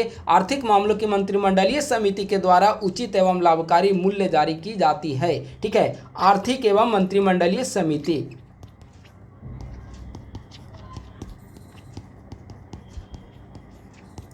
के द्वारा उचित एवं लाभकारी मूल्य जारी की जाती है, और इसमें भी 10 रुपये प्रति क्विंटल की वृद्धि की गई है, और वर्तमान समय में गन्ने का उचित एवं लाभकारी मूल्य है 365 रुपये प्रति क्विंटल। अब आइए, भारत का ट्रेड 2025-26 में काफ़ी महत्वपूर्ण है। 2025-26 में भारत का ट्रेड, भारत का सबसे बड़ा व्यापारिक साझेदार देश कौन बना है 25-26 में? तो चाइना भारत का सबसे बड़ा व्यापारिक साझेदार देश बना है। पहले आप देखेंगे कि पिछले 4 वर्ष तक लगातार यूएसए भारत का सबसे बड़ा व्यापारिक साझेदार देश था, लेकिन यूएसए को पीछा छोड़ते हुए बीत वर्ष 2025-26 में चाइना भारत का सबसे बड़ा व्यापारिक साझेदार देश बना है। भारत और चीन के बीच में वर्ष 2025-26 में द्विपक्षीय व्यापार कितना हुआ? 151.1 अरब डॉलर का द्विपक्षीय व्यापार हुआ है, जिसमें आयात 131.36 अरब डॉलर का और निर्यात लगभग 19.47 अरब डॉलर का हुआ है। तो भारत और चीन के बीच में द्विपक्षीय व्यापार है 151 अरब डॉलर का, आयात 131 और निर्यात 19 अरब डॉलर। दोनों के बीच में व्यापार घाटा है, और व्यापार चाइना के पक्ष में झुका हुआ है, यानी कि हमारे साथ व्यापार घाटा चल रहा है, यह भारत के संदर्भ में है। व्यापार घाटा, ठीक है, 112.16 अरब डॉलर का व्यापार घाटा है। और चाइना के साथ व्यापार घाटा आप देखेंगे तो काफ़ी वृद्धि हो रही है लगातार। किसी समय में 90 अरब डॉलर का था 3-4 साल पहले, लेकिन अब यह बढ़कर 112 अरब डॉलर पहुंच चुका है व्यापार घाटा। तो सबसे बड़ा व्यापारिक साझेदार देश है चाइना, और दूसरा सबसे बड़ा व्यापारिक साझेदार देश है अमेरिका। अमेरिका के साथ द्विपक्षीय व्यापार है 140 अरब डॉलर का, चाइना के साथ 151 अरब डॉलर और अमेरिका के साथ 140 अरब डॉलर, जिसमें आप देखेंगे कि यहाँ पे भारत का ट्रेड सरप्लस चल रहा है, क्योंकि यहाँ पर निर्यात से ज़्यादा, आयात से ज़्यादा हम यहाँ पे निर्यात कर रहे हैं। सामान को हम मंगा रहे हैं, उससे कहीं ज़्यादा हम सामान को अमेरिका भेज रहे हैं, ठीक है। आयात करते हैं हम लगभग 53 अरब डॉलर का, निर्यात कर रहे हैं लगभग 87 अरब डॉलर का। तो हमारे पास ट्रेड सरप्लस चल रहा है 34 अरब डॉलर का, ठीक है। पिछले लगातार 4 वर्षों से अमेरिका भारत का सबसे बड़ा व्यापारिक साझेदार देश था, लेकिन 25-26 में चीन ने यूएसए को पीछा छोड़ दिया है। तो यह काफ़ी महत्वपूर्ण है।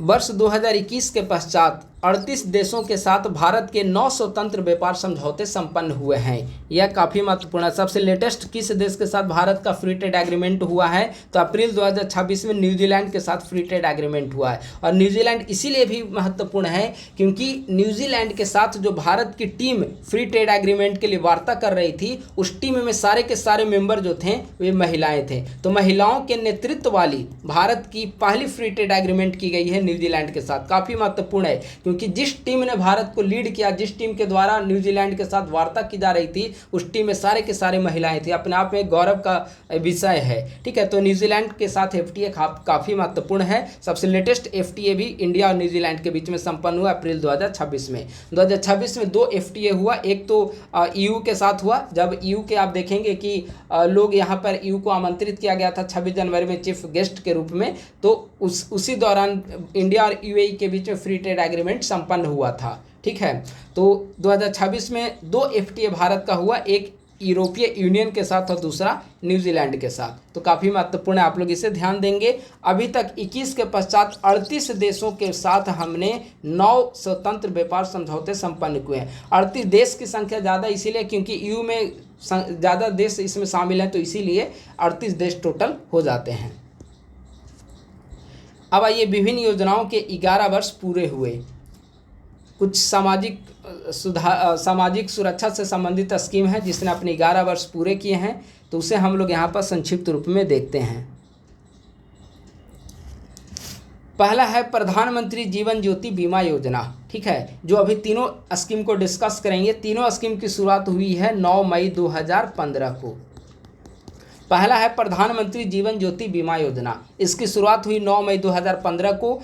18 से 50 वर्ष के कोई भी नागरिक जो इनकम टैक्स को पे नहीं करता है, प्रधानमंत्री जीवन ज्योति बीमा योजना का हिस्सा बन सकता है। इसके तहत लाभार्थी 436 रुपये सालाना प्रीमियम चुकाकर इस योजना में शामिल हो सकते हैं। और जो लाभार्थी हैं, एक तरह से जीवन बीमा योजना है, अगर डेथ हो जाती है तो इनकी जो नॉमिनी होंगी, नॉमिनी को 2 लाख रुपये का बीमा कवर प्रोवाइड किया जाता है। तो यह प्रधानमंत्री जीवन ज्योति बीमा योजना। दूसरा महत्वपूर्ण स्कीम है जिसने अपने प्रारंभ के 11 वर्ष पूरे किए, वह है प्रधानमंत्री सुरक्षा बीमा योजना, जिसकी शुरुआत भी 9 मई 2015 को की गई थी। केंद्र सरकार का एक दुर्घटना बीमा योजना है। इसमें 18 से 70 वर्ष के बीच का कोई भी बचत बैंक खाता धारक केवल 20 रुपये प्रति वर्ष का प्रीमियम देकर 2 लाख रुपये तक का दुर्घटना कवर प्राप्त कर सकता है, ठीक है। तो यह दुर्घटना बीमा योजना है। और अगला है अटल पेंशन योजना, वह काफ़ी महत्वपूर्ण है। अटल पेंशन योजना, अटल पेंशन योजना 9 मई 2015 ईस्वी को इसकी शुरुआत की गई थी। यह बेसिकली असंगठित श्रमिकों के लिए सामाजिक सुरक्षा योजना है। इसमें 18 से 40 वर्ष का कोई भी आयु का नागरिक जो आयकर दाता नहीं है, योजना में शामिल हो सकता है। 18 से 40 वर्ष का कोई भी व्यक्ति है, एक निर्धारित उम्र में अकाउंट खुलवाएगा और इसके तहत उसे हर महीने या 6 महीने या वार्षिक रूप से कुछ पैसा को जमा करना पड़ेगा 40 साल तक। जमा करने के बाद 18 से 40 साल के बीच में उसको शुरुआत कर लेना, 60 साल तक जमा करना एक निर्धारित राशि, और राशि के एवज में 60 साल के बाद उसको 1000 रुपये से लेकर 5000 रुपये तक का प्रति माह उसे पेंशन प्रदान की जाएगी। तो असंगठित क्षेत्र के जो श्रमिक हैं उनके लिए काफ़ी लाभदायी स्कीम है, ठीक है। 18 से 40 वर्ष की आयु का कोई भी नागरिक जो आयकर दाता नहीं है योजना में शामिल हो सकता है। इसके तहत लाभार्थी को 60 वर्ष तक मासिक, तिमाही या अर्धमासिक आधार पर निर्धारित योगदान करना पड़ता है और 60 वर्ष के पश्चात लाभार्थी को प्रति माह 1000 रुपये से लेकर 5000 रुपये तक के बीच में पेंशन मिलती है। तो अटल पेंशन योजना काफ़ी महत्वपूर्ण है सामाजिक सुरक्षा योजना की दृष्टिकोण से। यह केंद्र सरकार की योजना है। ये तीनों स्कीम केंद्र सरकार की योजना है जिससे 9 मई 2015 ईस्वी को शुरुआत की गई थी। अगला है, दक्षिण भारत में अपनी सेवाओं का नेटवर्क मजबूत करने के लिए इंडियन रेलवे ने, भारतीय रेलवे ने दक्षिण तट रेलवे नाम से नए जोन का गठन किया है। दक्षिण तट रेलवे, ठीक है, यह रेलवे का 18वां जोन है। बेसिकली पहले से चला आ रहा ईस्ट कोस्ट रेलवे और साउथ सेंट्रल रेलवे, इन दोनों के कुछ हिस्सों को काटकर एक रेलवे 18वें जोन के रूप में दक्षिण तट रेलवे का निर्माण किया है, जिसका मुख्यालय कहाँ पर है? विशाखापत्तनम। तो दक्षिण तट रेलवे का 18वां जोन है, विशाखापत्तनम इसका मुख्यालय है और यह ईस्ट कोस्ट रेलवे और साउथ सेंट्रल रेलवे के कुछ हिस्से को काटकर इसे तैयार किया गया है, गठन किया गया है। वित्त वर्ष 25-26 के लिए आरबीआई ने लगभग 2.87 लाख करोड़ रुपए का लाभांश सरकार को प्रदान किया है। ठीक है, 2.87 लाख करोड़ का लाभांश सरकार को आरबीआई ने प्रदान किया है। तो काफ़ी महत्वपूर्ण घटना है, इसे याद रखेंगे आप लोग। ठीक है, राशि याद रखिएगा कि कितने राशि लाभांश के रूप में आरबीआई ने दिया है। तो 2.87, पिछले वर्ष की तुलना में 6.9% की वृद्धि हुई है। अगला पॉइंट है, टाटा स्टील के बाद भारत की फार्मा कंपनी सन फार्मास्यूटिकल्स ने विदेश में दूसरा बड़ा अधिग्रहण किया है। ठीक है, सन फार्मास्यूटिकल्स ने विदेश में दूसरा बड़ा अधिग्रहण किया है। पहला बड़ा अधिग्रहण जो था टाटा स्टील के द्वारा 2007 ईस्वी में steel company Corus group PLC का अधिग्रहण किया गया था और दूसरा सबसे बड़ा अधिग्रहण विदेश में किया गया है भारत की फार्मा कंपनी सन फार्मास्यूटिकल्स के द्वारा US company Organon and company का अधिग्रहण कर लिया गया है, जो कि यूएस की एक स्वास्थ्य कंपनी है। तो यह काफ़ी महत्वपूर्ण घटना है। ठीक है, आप लोग याद रखेंगे, टाटा स्टील के बाद भारत की यह दूसरी सबसे बड़ी कंपनी बनी जिसने विदेश में बड़ा कंपनी का अधिग्रहण किया और यूएसए की स्वास्थ्य कंपनी ऑर्गेनन एंड कंपनी का इसने अधिग्रहण किया है। 2025-26 में कृषि का अग्रिम अनुमान। ठीक है, 2025-26 में जो अग्रिम अनुमान कृषि का जारी किया गया है उसके तहत कुल खाद्यान्न उत्पादन कितना अनुमानित है? 376.56 मिलियन मीट्रिक टन अनुमानित है, अग्रिम अनुमान है। ठीक है, 2025-26 में खाद्यान्न उत्पादन का अनुमान कितना है? 376.56 मिलियन मीट्रिक टन, पिछले वर्ष की तुलना में 19 मिलियन मीट्रिक टन की वृद्धि। चावल उत्पादन कितना है? जो अनुमान वह है 154.024 मिलियन मीट्रिक टन चावल उत्पादन और गेहूं उत्पादन 120.657 मिलियन मीट्रिक टन। ठीक है, और कुल खाद्यान्न उत्पादन 376.56 मिलियन मीट्रिक टन। ये जो मैं डेटा भी डिस्कस कर रहा हूँ यह प्रीलिम्स के लिए काफ़ी महत्वपूर्ण है। कृषि उत्पादन में अग्रणी राज्य 2025-26 में विभिन्न कृषि या विभिन्न फसलों से संबंधित उत्पादन से संबंधित अग्रणी राज्य कौन कौन से हैं इसका लिस्ट यहाँ पर दिया गया है। जैसे चावल सबसे ज़्यादा उत्पादन उत्तर प्रदेश, दूसरे नंबर पे तेलंगाना और तीसरे नंबर पे बंगाल, यानी चावल का उत्पादन टॉप 3 स्टेट यूपी, तेलंगाना और बंगाल। गेहूँ के उत्पादन में टॉप 3 स्टेट यूपी, एमपी और पंजाब। मक्का मध्य प्रदेश, कर्नाटक और महाराष्ट्र। ज्वार महाराष्ट्र, कर्नाटक और उत्तर प्रदेश। दाल का सर्वाधिक उत्पादन मध्य प्रदेश, महाराष्ट्र और राजस्थान। देखिए, सोयाबीन का भी सर्वाधिक उत्पादन मध्य प्रदेश होता है, इसीलिए सोया प्रदेश मध्य प्रदेश को कहा जाता है। अगला है गन्ना उत्पादन। गन्ना उत्पादन सबसे ज़्यादा उत्तर प्रदेश में, दूसरे नंबर पे महाराष्ट्र और तीसरे नंबर पे कर्नाटक। कपास उत्पादन पहले नंबर पे महाराष्ट्र, दूसरे नंबर पे गुजरात और तीसरे नंबर पे तेलंगाना। जूट उत्पादन पहले नंबर पे बंगाल, दूसरे नंबर पे बिहार और तीसरे नंबर पे असम। तिलहन उत्पादन राजस्थान, गुजरात और मध्य प्रदेश। मूंगफली उत्पादन पहले सबसे ज़्यादा मूंगफली उत्पादन होता है गुजरात, दूसरे नंबर पे राजस्थान और तीसरे नंबर पे मध्य प्रदेश। और ओवरऑल कुल खाद्यान्न उत्पादन में देखा जाए तो पहले नंबर पे उत्तर प्रदेश, दूसरे नंबर पे मध्य प्रदेश और तीसरे नंबर पे पंजाब है। तो यह कृषि उत्पादन में अग्रणी राज्य हैं। विभिन्न कृषि उत्पादन चावल, गेहूँ, मक्का, ज्वार, दाल, गन्ना, कपास, जूट, तिलहन, मूंगफली, इन सब के उत्पादन में टॉप 3 स्टेट कौन कौन से हैं, यहाँ पर हमने लिस्ट के रूप में डिस्कस किया है। अब हम लोग आगे बढ़ते हैं। अब यहाँ पर आर्थिकी भी खत्म हो गया। अब हम लोग देखते हैं नियुक्तियाँ, महत्वपूर्ण अपॉइंटमेंट्स। महत्वपूर्ण अपॉइंटमेंट्स इस बार का थोड़ा एक पेज का अपॉइंटमेंट्स है, यानी कि काफ़ी ज़्यादा नवीन नियुक्तियाँ की गई है, तो उसे हम लोग देखते हैं। पहली नवीन नियुक्तियां हैं, नैस्कॉम के नए चेयरमैन कौन बने, तो नैस्कॉम के नए चेयरमैन बने हैं श्रीकांत वेलाम कन्नी। नैस्कॉम के नए चेयरमैन कौन बने हैं, श्रीकांत वेलाम कन्नी नैस्कॉम के नए चेयरमैन बने हैं। प्रसार भारती के नए चेयरमैन कौन बने, प्रसून जोशी प्रसार भारती के नए चेयरमैन बने हैं। सेंसर बोर्ड के नए अध्यक्ष शशि शेखर वेम्पति सेंसर बोर्ड के नए अध्यक्ष बने हैं।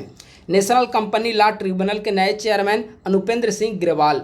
बांग्लादेश में भारत के नए राजदूत नए उच्चायुक्त दिनेश त्रिवेदी बांग्लादेश में भारत के नए उच्चायुक्त बने। बेल्जियम व ईयू में भारत के नए उच्चायुक्त प्रणय वर्मा। आरबीआई के नए deputy governor Rohit Jain RBI के नए डिप्टी गवर्नर। नीति आयोग में 2 नए पूर्णकालिक सदस्य नियुक्त किए गए हैं, डॉक्टर आर बाला सुब्रमण्यम और डॉक्टर जोराम अनिया, ये 2 नए पूर्णकालिक सदस्य नियुक्त किए गए हैं। और अगर आपने पीडी जून 2026 का आपने देखा होगा, तो पीडी जून 2026 में हमने डिस्कस किया था कि नीति आयोग में 1 पूर्णकालिक सदस्य पहले से थे और 4 पूर्णकालिक सदस्य जून महीने की मैगजीन में हमने डिस्कस किया था, और फिर जुलाई महीने की मैगजीन में 2 नए पूर्णकालिक सदस्य नियुक्त किए गए। तो टोटल वर्तमान समय में पूर्णकालिक सदस्यों की संख्या कितनी हो गई है नीति आयोग में, 7, 5 पहले से और 2 नए सदस्य बने। 2 नए में आर बाला सुब्रमण्यम और डॉक्टर जोराम अनिया शामिल हैं। तो पीडी जून 2026 का आप लोग नोट्स या वीडियो को देख लेंगे तो 7 मेंबर का नाम आपको ध्यान में आ जाएगा, क्योंकि वहां पर पीटी में आपको छांटने के लिए आ सकता है कि निम्न में से कौन नीति आयोग का पूर्णकालिक सदस्य नहीं है। ठीक है, तो आपको 7 का नाम एक बार जरूर आपको देख लेना है। तो इसके लिए पीडी नोट्स जून 2026 का या तो आपने नोट्स परचेज किया होगा या पेड ग्रुप का स्टूडेंट होंगे तो पीडी नोट्स आपने प्रिंट कराया होगा, तो वहां पर लिखा हुआ है। अगर नहीं भी है आपके पास तो वीडियो में जाइए और वहां पे पीडी नोट्स जून महीने का देख लीजिए, क्योंकि 2 हमने ईयर को चेंज किया, ईयर नहीं कर सकते, 2 इसमें चेंजेज आए हैं जून की तुलना में। जून महीने वाला में एक यूसीसी में हमने बताया था कि आपका छत्तीसगढ़ है चौथा राज्य, लेकिन अब छत्तीसगढ़ नहीं, अब असम बना है चौथा राज्य, और एक यहाँ पे पूर्णकालिक सदस्य नीति आयोग से संबंधित। तो ये दोनों जो चेंजेज है आपको जून पीडी की तुलना में जुलाई में आपको देखने को मिला है, तो इसे आपको ध्यान रखना है। ठीक है, तो नीति आयोग में 2 नए पूर्णकालिक सदस्य बने, डॉक्टर आर बाला सुब्रमण्यम और डॉक्टर जोराम अनिया। नए chief of defence staff NS राजा सुब्रमणी। नौसेना के नए प्रमुख एडमिरल कृष्णा स्वामीनाथन नौसेना के नए प्रमुख बने। भारतीय उद्योग परिसंघ के नए अध्यक्ष आर मुकुंदम। भारतीय उद्योग परिसंघ के नए अध्यक्ष कौन बने, आर मुकुंदम। युगांडा के नए राष्ट्रपति, जो कि लगातार 7वीं बार बने हैं, युगांडा के नए राष्ट्रपति योवेरी मुसेवेनी।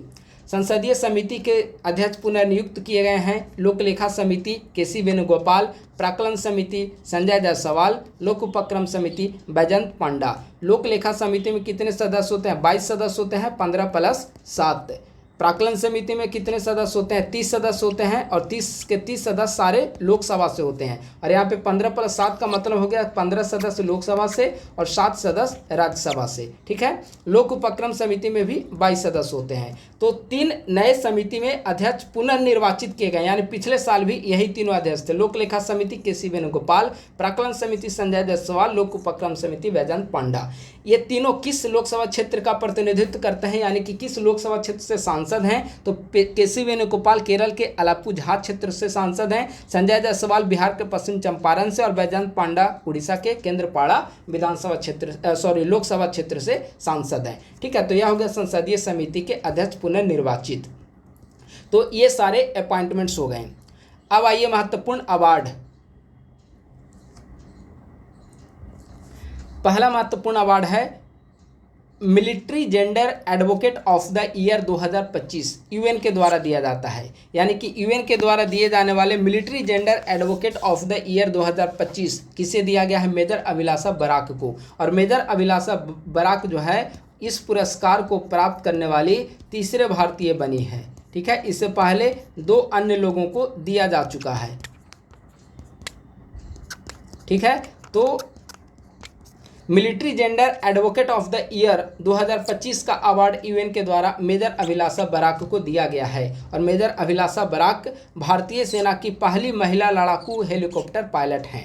दूसरा है इंटरनेशनल बुकर प्राइज 2026, काफ़ी महत्वपूर्ण है इंटरनेशनल बुकर प्राइज 2026। यह यांग सुआंग जी को दिया गया, ताइवानी लेखिका हैं, ताइवान की लेखिका हैं यांग सुआंग जी, जिसे इंटरनेशनल बुकर पुरस्कार 2026 दिया गया है। किस उपन्यास के लिए? तो ताइवान ट्रैवलॉग उपन्यास के लिए दिया गया है, जो कि मंदारिन चीनी भाषा में लिखी गई है। इसका अंग्रेजी अनुवाद लिन किंग के द्वारा किया गया है और मंदारिन चीनी भाषा में यह लिखी गई है ताइवान ट्रैवलॉग, इसका अंग्रेजी अनुवाद लिन किंग के द्वारा किया गया। तो इंटरनेशनल बुकर पुरस्कार 2026 यांग सुआंग जी को दिया गया उपन्यास ताइवान ट्रैवलॉग के लिए।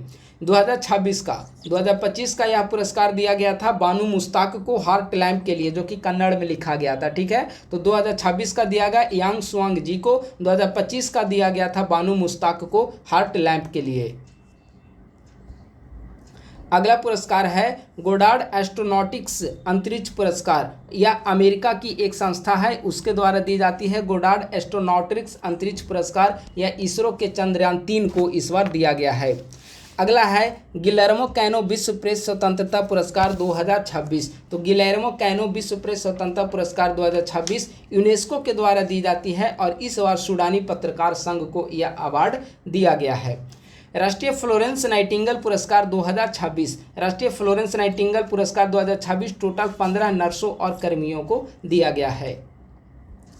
पुलित्जर पुरस्कार 2026, पुलित्जर पुरस्कार कई सारे श्रेणियों में दिया जाता है, लेकिन जो सबसे महत्वपूर्ण है अगर कोई भारतीय पत्रकार को दिया गया हो, ठीक है, तो पुलित्जर पुरस्कार 2026 भारतीय खोजी पत्रकार आनंद आरके और सुपर्णा शर्मा ने इलस्ट्रेटेड रिपोर्टिंग और कमेंट्री श्रेणी में यह पुरस्कार जीता है। तो यह भारतीय पत्रकार है, इसीलिए इसका नाम जानना काफ़ी जरूरी है। आनंद आरके और सुपर्णा शर्मा, इलस्ट्रेटेड रिपोर्टिंग और कमेंट्री श्रेणी में। अब आइए महत्वपूर्ण पुस्तकें, इस दौरान जो महत्वपूर्ण पुस्तकें प्रकाशित हुई, पहले यह चर्चा में रहे। घोस्ट आई पुस्तक अमिताभ घोष की रचना है, घोस्ट आई, अमिताभ घोष, घोस्ट आई, ठीक है। 4 stars of destiny general Manoj Mukund Naravane, काफ़ी चर्चा में यह पुस्तक रही है और देखेंगे कि पार्लियामेंट में इस पर काफ़ी डिबेट हुआ था, ठीक है। 4 stars of destiny general Manoj Mukund Naravane. अगला पुस्तक है अपनापन नरेंद्र मोदी संग मेरे अनुभव। यह वर्तमान समय में कृषि मंत्री शिवराज सिंह चौहान के द्वारा लिखी गई है। यह मध्य प्रदेश के पूर्व मुख्यमंत्री रह चुके हैं, वर्तमान समय में भारत के कृषि मंत्री हैं शिवराज सिंह चौहान, ठीक है। तो अपनापन नरेंद्र मोदी मेरे अनुभव, यह लिखी गई है शिवराज सिंह चौहान के द्वारा। महत्वपूर्ण दिवस देख लेते हैं। पहला महत्वपूर्ण दिवस है 1 मई को महाराष्ट्र और गुजरात का गठन किया गया था, तो 1966 को शायद, तो 1 मई को मनाया जाता है महाराष्ट्र एवं गुजरात दिवस। दूसरा 1 मई को अंतर्राष्ट्रीय श्रमिक दिवस भी मनाया जाता है। विश्व प्रेस स्वतंत्रता दिवस 3 मई, राष्ट्रीय प्रौद्योगिकी दिवस 11 मई, विश्व संचार दिवस 17 मई, अंतर्राष्ट्रीय जैव विविधता दिवस 22 मई, विश्व फुटबॉल दिवस 25 मई और हिंदी पत्रकारिता दिवस 30 मई को मनाया जाता है। तो इसे भी आप लोग याद रखेंगे। 2 महत्वपूर्ण सम्मेलन है, उसे भी आपको ध्यान रखना है। पहला है ब्रिक्स न्याय मंत्रियों की बैठक। अभी हमने ऊपर बताया ना कि ब्रिक्स सम्मेलन इस बार 18वां ब्रिक्स सम्मेलन सितंबर में भारत में आयोजित किया जाना है। तो जब भारत में इसका सम्मेलन आयोजित किया जाएगा तो ब्रिक्स के विभिन्न मंत्रियों का सम्मेलन, जैसे अभी ऊपर हमने डिस्कस किया विदेश मंत्री का सम्मेलन नई दिल्ली में हुआ, तो इसी प्रकार से ब्रिक्स के जो न्याय मंत्री हैं, ब्रिक्स के न्याय मंत्रियों का सम्मेलन भी भारत के गुजरात में संपन्न हुआ 21 से 22 मई के बीच में। तो डेट महत्वपूर्ण नहीं है, लेकिन स्थान काफ़ी महत्वपूर्ण है। विदेश मंत्री का सम्मेलन नई दिल्ली, न्याय मंत्री का सम्मेलन गुजरात, ठीक है। अगला पॉइंट है सैन्य कमांडरों का सम्मेलन। यह सैन्य कमांडरों का दूसरा सम्मेलन हुआ, जिसका उद्घाटन जो है रक्षा मंत्री के द्वारा किया गया है। रक्षा मंत्री वर्तमान समय में कौन है? राजनाथ सिंह के द्वारा किया गया इसका उद्घाटन, ठीक है। इसका थीम क्या था? कहाँ पर इसका उद्घाटन किया गया? जयपुर में। इसका थीम था मिलिट्री कैपेबिलिटी इन न्यू डोमेन, ठीक है। मिलिट्री कैपेबिलिटी इन न्यू डोमेन इसका थीम था। सैन्य कमांडरों का सम्मेलन, दूसरा सम्मेलन आयोजित किया गया था कहाँ पर? जयपुर में, ठीक है। तो आप लोग इसे याद रखेंगे। सैन्याभ्यास प्रगति 2026, प्रगति 2026 हिंद महासागर के 12 मित्र देशों का एक युद्धाभ्यास है। प्रगति 2026 मेघालय के उमरोई में संपन्न हुआ है। हिंद महासागर के 12 मित्र देशों का युद्धाभ्यास सेनाभ्यास प्रगति 2026 मेघालय के उमरोई में संपन्न। अगला है मिशन वंदे मातरम अभियान।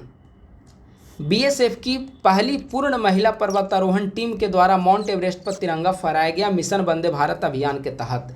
बीएसएफ की पहली पूर्ण महिला पर्वतारोहण टीम के द्वारा माउंट एवरेस्ट पर तिरंगा फहराया गया है, ठीक है, जिसे मिशन वंदे भारत अभियान नाम दिया गया है। और ये जो महिला पर्वतारोहण टीम थी इसमें टोटल 4 मेंबर शामिल थी। सिनबैक्स युद्धाभ्यास भारत और कंबोडिया के बीच में आयोजित किया जाता है। सिनबैक्स इस बार का यह जो युद्धाभ्यास है कंबोडिया में संपन्न हुआ। अगला है नेपाल के पर्वतारोही कामी रीता शेरपा ने विश्व के सर्वोच्च एवरेस्ट शिखर पर 32वीं बार आरोहण कर अपना ही विश्व रिकॉर्ड को भंग कर दिया। यानी कि पहले इसके पूर्व में 31वीं बार एवरेस्ट पर चढ़ने का रिकॉर्ड भी इन्हीं के नाम था, इनके साथ साथ एक और व्यक्ति थे, ठीक है, लेकिन अपने ही रिकॉर्ड को तोड़कर 32वीं बार एवरेस्ट पर इन्होंने चढ़ाई की कामी रीता शेरपा ने। शेरपा के बाद दूसरे स्थान पर 31 बार एवरेस्ट आरोहण करने वाले पर्वतारोही पासंग दावा शेरपा हैं और 31 बार पासंग दावा शेरपा के साथ साथ कामी रीता शेरपा के नाम भी यह रिकॉर्ड था, लेकिन अपने रिकॉर्ड को तोड़कर पुनः ये 32वीं बार इन्होंने अपने माउंट एवरेस्ट पर फतह किया, माउंट एवरेस्ट पर चढ़ाई की और अपने विश्व रिकॉर्ड को भंग किया। अब हम लोग शुरू करते हैं खेलकूद का डायमेंशन। हाल ही में किस राज्य ने ओलंपिक खेलों में स्वर्ण पदक जीतने वाले राज्य के खिलाड़ियों को 8 करोड़ रुपए देने की घोषणा की है? तो पश्चिम बंगाल में जब नई सरकार बनी तो नई सरकार बनने के बाद खेल की भावना को प्रोत्साहित करने के उद्देश्य से ओलंपिक खेलों में स्वर्ण पदक जीतने वाले राज्य के खिलाड़ियों को 8 करोड़ रुपये देने की घोषणा की है। काफ़ी महत्वपूर्ण है। दूसरा महत्वपूर्ण है भारतीय डेविस कप टीम के कप्तान रोहित राजपाल ग्लासगो में संपन्न होने वाले राष्ट्रमंडल खेलों के लिए भारतीय टीम के प्रमुख नियुक्त किए गए हैं रोहित राजपाल। अगला, हाल ही में 29वीं राष्ट्रीय सीनियर एथलेटिक्स फेडरेशन प्रतियोगिता 2026 कहां पर आयोजित की गई? तो रांची में। थाईलैंड ओपन 2026 भारत के सात्विक साईराज रंकीरेड्डी व चिराग शेट्टी पुरुष युगल में रजत पदक जीते हैं थाईलैंड ओपन में। कहां पर संपन्न हुआ? तो थाईलैंड ओपन संपन्न हुआ है बैंकॉक में।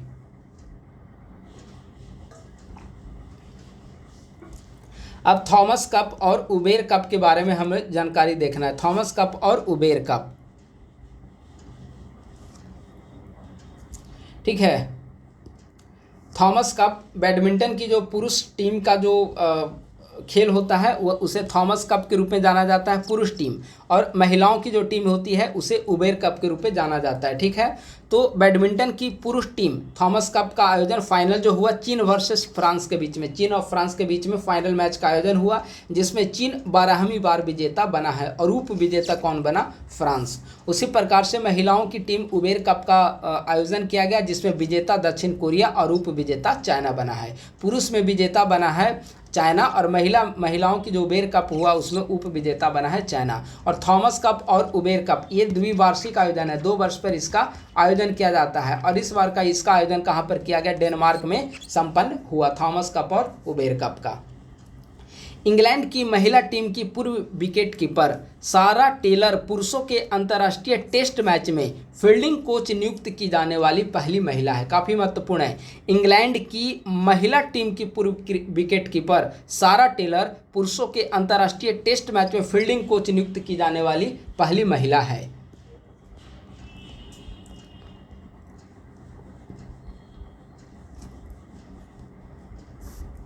स्पेन के सर्वाधिक प्रतिष्ठित ला लीगा फुटबॉल का खिताब बार्सिलोना ने रियल मैड्रिड को हराकर अपने नाम किया है। बार्सिलोना ने लगातार दूसरी बार कुल 29वीं बार यह खिताब जीता है, लगातार दूसरी बार, और अभी तक का टोटल 29वीं बार यह खिताब जीता, ठीक है।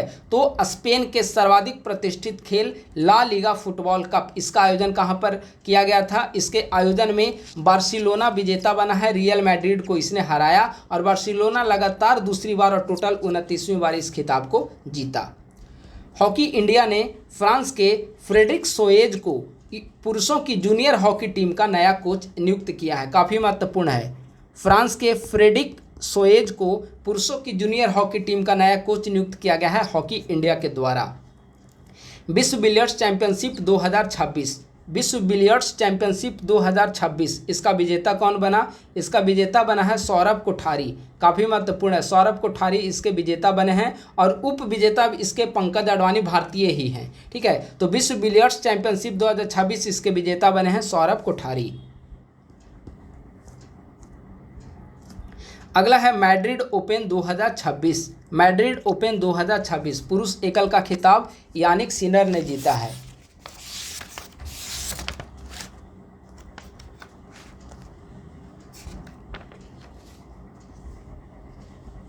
ठीक है, मैड्रिड ओपन 2026 पुरुष एकल का खिताब यानिक सिनर जीता और महिला एकल का खिताब मार्टा कोस्त्यूक ने जीता है। लेवल 1000 टेनिस में यानिक सिनर का यह लगातार 5वां खिताब था और ऐसी उपलब्धि वाले वह विश्व के पहले पुरुष खिलाड़ी बने हैं। कौन? Jannik Sinner. तो काफ़ी महत्वपूर्ण है, मैड्रिड ओपन 2026 पुरुष एकल का खिताब यानिक सिनर के नाम और महिला एकल का खिताब मार्टा कोस्त्यूक के नाम।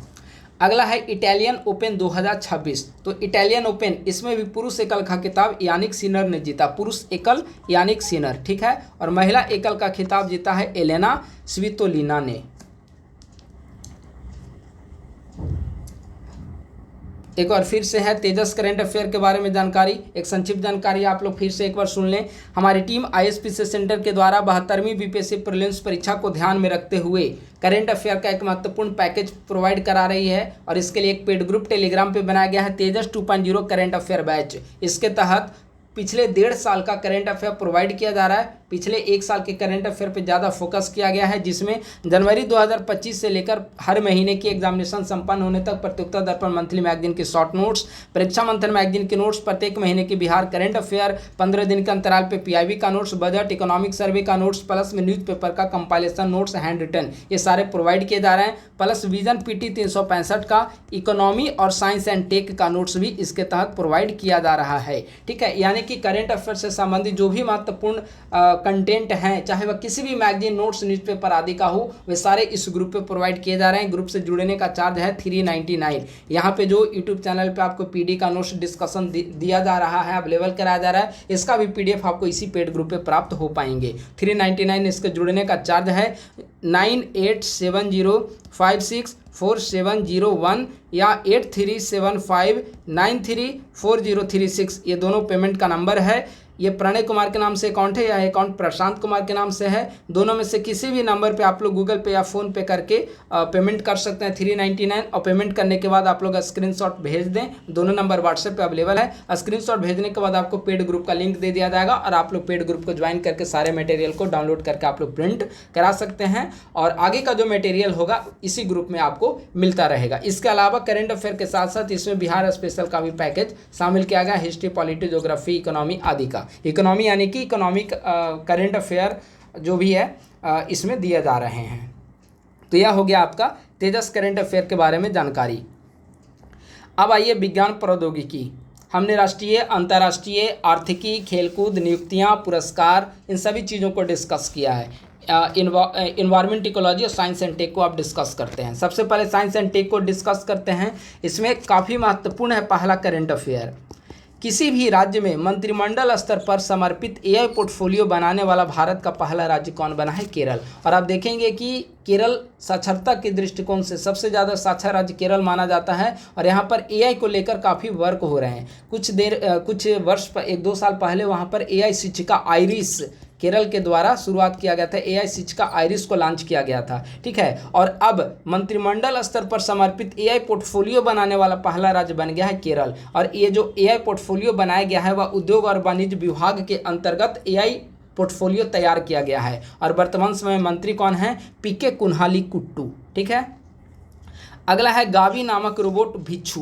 देखिए भिक्षु को भी वहाँ पे एक मॉडर्निटी का रूप दिया गया है और गावी नामक एक रोबोट भिक्षु तैयार किया गया है। बौद्ध धर्म से लोगों को जोड़ा जाए, अधिक से अधिक आधुनिकता की ओर बढ़ावा दिया जाए, इसीलिए रोबोट भिक्षु को तैयार किया गया है और इस रोबोट भिक्षु का नाम है भिक्षुक यानी भिखारी, इसका नाम दिया गया है गावी। दक्षिण कोरिया के जोगेसा मंदिर में देश के पहले मानव रूपी रोबोट भिक्षु गावी का अनावरण किया गया। दक्षिण कोरिया आप जानते हैं कि यहाँ पर बौद्ध धर्म की प्रधानता देखने को मिलती है। ठीक है, इसका उद्देश्य क्या है? बौद्ध धर्म को आधुनिक बनाकर युवा पीढ़ी को अधिक से अधिक जोड़ा जाए, तो रोबोट भिक्षु गावी का अनावरण किया गया है। आपसे पूछा जा सकता है गावी नामक रोबोट भिक्षु का अनावरण हाल ही में किस देश ने किया? तो आप क्या बताएंगे? दक्षिण कोरिया। शुक्रयान मिशन, ये भारतीय प्रधानमंत्री का जब स्वीडन दौरा हुआ तो अंतर्राष्ट्रीय घटनाक्रम में भी हम लोग इसे डिस्कस किए हैं कि स्वीडन के द्वारा भारत के शुक्रयान मिशन में भागीदारी के रूप में सम्मिलित करने का निर्णय किया गया है और इसने भारत और स्वीडन के बीच में MOU पर हस्ताक्षर किए गए हैं। ठीक है, शुक्रयान मिशन मार्च 2028 ईस्वी में लॉन्च किए जाने की इसकी संभावना है। इसका बजट है 1236 करोड़। LMV-3 रॉकेट के जरिए इसे प्रक्षेपित किया जाएगा। स्वीडन के अलावा रूस और जर्मनी के उपकरण भी शुक्रयान मिशन में शामिल किए जाएंगे। तो हाल ही में कौन सा देश भारत के शुक्रयान मिशन में शामिल किया गया? कौन से देश को? तो स्वीडन इसका सही आंसर होगा। हैदराबाद स्थित स्टार्टअप इयॉन स्पेस लैब्स ने ड्रोन के लिए भारत का पहला जर्मेनियम मुक्त थर्मल इमेजिंग पेलोड विकसित किया है। इसका उद्देश्य क्या है? भारत की रक्षा आपूर्ति श्रृंखला को सुरक्षित एवं आत्मनिर्भर बनाना। ठीक है, जीवन ऐप और शतायु डैशबोर्ड, जीवन ऐप और शतायु डैशबोर्ड दोनों सामाजिक न्याय और अधिकारिता मंत्रालय के द्वारा लॉन्च किया गया। जीवन ऐप का मतलब क्या होता है? यह एक सिंगल विंडो सिस्टम है जहां पर बुजुर्गों को मिलने वाली सारी सरकारी योजनाएं, पेंशन, स्वास्थ्य लाभों की जानकारी होती है। तो आपसे पूछेगा अगर कि जीवन ऐप किस मंत्रालय के द्वारा लॉन्च किया गया, तो ऑप्शन में LIC भी दे देगा, भारतीय जीवन बीमा निगम, लेकिन यह गलत होगा। किस मंत्रालय के द्वारा? तो सामाजिक न्याय और अधिकारिता मंत्रालय के द्वारा जीवन ऐप को लॉन्च किया गया है। यह सिंगल विंडो सिस्टम है बुजुर्गों के लिए, जहां पर उनको पेंशन, उनको सरकारी सुविधाएं, स्वास्थ्य आदि से संबंधित सारी जानकारियां वहां पर प्रदान की जाएगी। इसी की भांति एक शतायु डैशबोर्ड भी लॉन्च किया गया है। सामाजिक न्याय मंत्रालय के द्वारा वरिष्ठ नागरिकों के लिए शतायु डैशबोर्ड को भी लॉन्च किया गया है। पृथ्वी विज्ञान मंत्रालय के द्वारा ब्लॉक स्तर पर मौसम संबंधी भविष्यवाणी के लिए 2 AI टूल्स विकसित किए गए हैं, जिनमें पहला AI इनेबल्ड ये फोरकास्ट है, AI enabled forecast of monsoon advance, और दूसरा है मिथुन वेदर मॉडल पर आधारित AI टूल्स। तो इसे आप लोग ध्यान देंगे, पृथ्वी विज्ञान मंत्रालय के द्वारा इसे डेवलप किया गया है। यह हो गया साइंस टेक। अब आइए पर्यावरण, पारिस्थितिकी, इन्वायरमेंट, इकोलॉजी। वैश्विक वन लक्ष्य रिपोर्ट 2026, वैश्विक वन लक्ष्य रिपोर्ट 2026। ठीक है, यह बेसिकली UN के द्वारा लॉन्च किया गया है। UN फोरम ऑन फॉरेस्ट सचिवालय तथा आर्थिक एवं सामाजिक मामलों के विभाग के द्वारा वैश्विक वन लक्ष्य 2026 को लॉन्च किया गया। इसमें यह बात निकलकर सामने आई कि 2015 से 25 के बीच में वैश्विक वन क्षेत्र में गिरावट देखने को मिली है। और अगर आप देखेंगे कि वैश्विक वन क्षेत्र में जो गिरावट आई है, तो गिरावट पहले 4.18 अरब हेक्टेयर था, जो यह घटकर 4.14 अरब हेक्टेयर हो चुका है। ठीक है, तो इसे आप लोग याद रखेंगे। 15 से 25 के बीच में वैश्विक वन क्षेत्र में गिरावट आई और यह गिरावट 4.18 अरब हेक्टेयर से घटकर 4.14 अरब हेक्टेयर हो चुका है। ठीक है, सबसे ज़्यादा गिरावट दक्षिण अमेरिका में हमें देखने को मिला है। अभी वर्तमान समय में वैश्विक वन क्षेत्र जो है कुल भूभाग का 32% वैश्विक वन क्षेत्र है, यानी कि जितने जमीन है उसमें 32% वन क्षेत्र है। अगला है COP31। प्रतिवर्ष COP सम्मेलन का आयोजन किया जाता है। तो COP31 का आयोजन 9 से 26 नवंबर 2026 ईस्वी के बीच में तुर्की के अंतालिया शहर में किया जाएगा। तो COP31 का आयोजन कहाँ पर किया जाएगा? COP31 का आयोजन तुर्की में किया जाएगा, अंतालिया शहर में, 9 से 20 नवंबर 2026 में। L'Oréal UNESCO for women in science international awards 2026 की घोषणा की गई है। यूनेस्को के द्वारा यह अवार्ड दी जाती है और इस बार यह अवार्ड 5 महिला वैज्ञानिकों को दिया जाएगा। असम के काजीरंगा राष्ट्रीय उद्यान में देश का पहला satellite tagged Ganga soft shell कछुआ हाल ही में छोड़ा गया है। ठीक है, तो असम के काजीरंगा राष्ट्रीय उद्यान में देश का पहला satellite tagged Ganga soft shell कछुआ, जिसे नीलसोनिया गंगेटिका का भी नाम दिया गया है, हाल ही में छोड़ा गया है। अगला है द ओशन सेशंस अभियान। यह बेसिकली 2 देशों का अभियान है, समुद्री पारिस्थितिकी को बचाए रखने के ख्याल से जापान और यूके के द्वारा लॉन्च किया गया है। इसका उद्देश्य है समुद्री जीवों के विलुप्त होने से पहले उनकी पहचान करना और महासागरीय जैव विविधता का संरक्षण करना।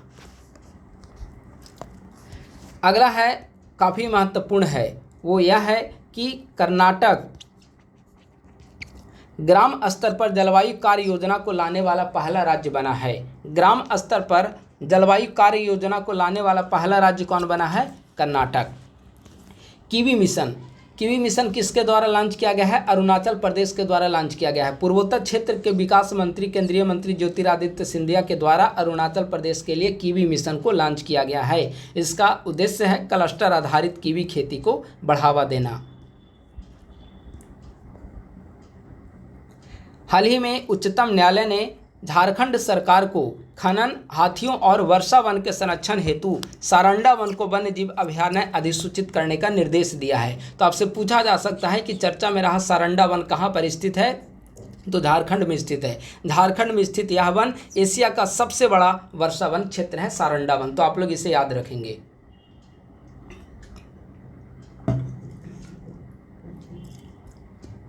अब आइए चर्चा में रहा महत्वपूर्ण वन्यजीव अभयारण्य। चर्चा में रहा महत्वपूर्ण वन्यजीव अभयारण्य, पहला है वरडा वन्यजीव अभयारण्य। कहाँ पर स्थित है? गुजरात।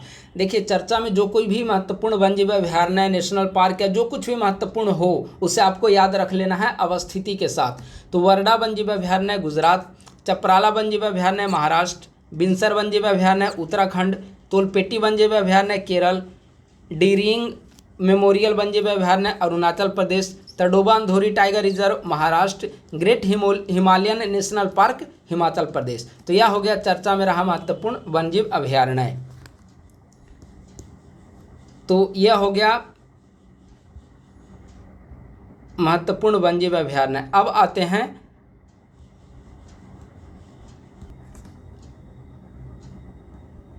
अगला पॉइंट है, भारतीय प्राणी सर्वेक्षण के वैज्ञानिकों ने बिहार के कैमूर वन्यजीव अभयारण्य के बाहरी इलाकों में छिपकली की एक नई प्रजाति खोजी है जिसे यूबलेफेरिस झूमा नाम दिया गया है। ठीक है, यह काफ़ी महत्वपूर्ण है क्योंकि इसकी खोज कहाँ पर की गई है? कैमूर वन्यजीव अभयारण्य, जो कि कहाँ पर स्थित है? बिहार में।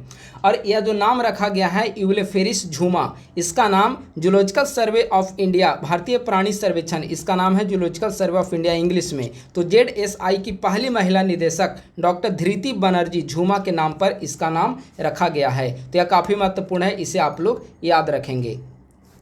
तो पीडी का जो सारे सेक्शन है उसका डिस्कशन यहाँ पर समाप्त होता है। अब हम लोग आगे डिस्कस करते हैं अस्मरणीय तथ्य, राष्ट्रीय और अंतर्राष्ट्रीय। ठीक है, हमने इसमें पीडी के अंतर्गत राष्ट्रीय घटनाक्रम को हमने डिस्कस किया, अंतर्राष्ट्रीय को हमने डिस्कस किया, आर्थिकी सेक्शन को हमने डिस्कस किया, science and technology, environment and ecology. ठीक है, इसके अलावा पुरस्कार, नियुक्तियाँ, ये सारे चीज़ों को इसमें खेलकूद आदि को डिस्कस किया गया है। तो अब हम लोग स्मरणीय तथ्य में आते हैं, राष्ट्रीय को देखते हैं। पहला प्रश्न है, हाल ही में किस संस्था के द्वारा भारत में स्कूली शिक्षा प्रणाली गुणवत्ता संवर्धन के लिए सामयिक विश्लेषण और नीतिगत रूपरेखा शीर्षक से एक दशक का विश्लेषण करने वाली रिपोर्ट, जिसमें 14-15 से लेकर 24-25 वित्त वर्ष तक का शामिल है, रिपोर्ट जारी की गई है। तो हाल ही में नीति आयोग के द्वारा इस संदर्भ में रिपोर्ट जारी की गई है।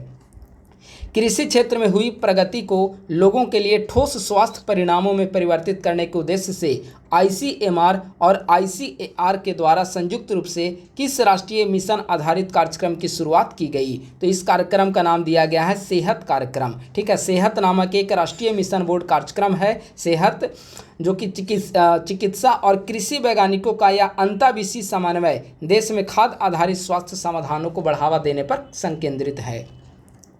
हाल ही में DRDO ने किस परीक्षण सुविधा केंद्र में अपने सक्रिय रूप से ठंडा किए गए स्क्रैमजेट फुल स्केल कंबस्टर का 1200 सेकंड का सफल रन टाइम प्राप्त कर हाइपरसोनिक मिसाइल तकनीक में बड़ी सफलता हासिल की है। हाइपरसोनिक मिसाइल तकनीक, इसमें इसका नाम है स्क्रैमजेट कनेक्ट पाइप टेस्ट सुविधा केंद्र हैदराबाद। हाइपरसोनिक मिसाइल क्या होता है? तो ऐसे मिसाइल जिसकी गति ध्वनि की गति से 5 गुना अधिक हो, यानी कि मैक 5, इसे हाइपरसोनिक के नाम से जाना जाता है। तो इसे आप लोग याद रखेंगे।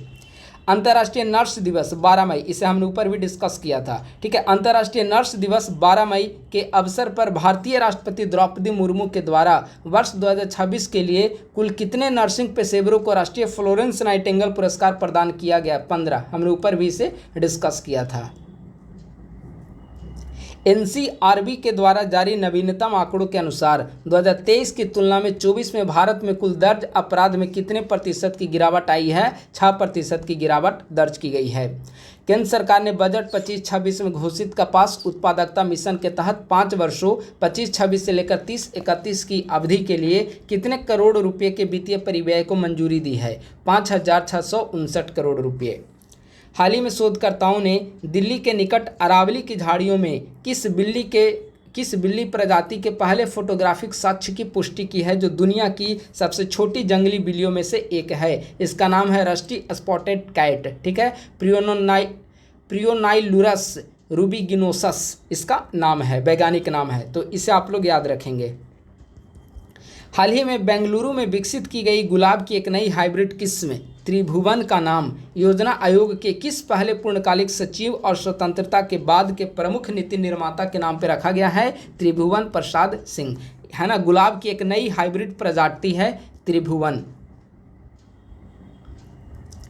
भारत का पहला एआई संचालित मानव हाथी संघर्ष अनुसंधान केंद्र किस राज्य के ऐतिहासिक पलामू टाइगर रिजर्व के भीतर स्थापित किया जा रहा है? झारखंड में। भारत का पहला एआई संचालित मानव हाथी संघर्ष अनुसंधान केंद्र किस टाइगर रिजर्व में स्थापित किया जा रहा है? तो पलामू में। और यह कहाँ पर स्थित है? तो झारखंड में।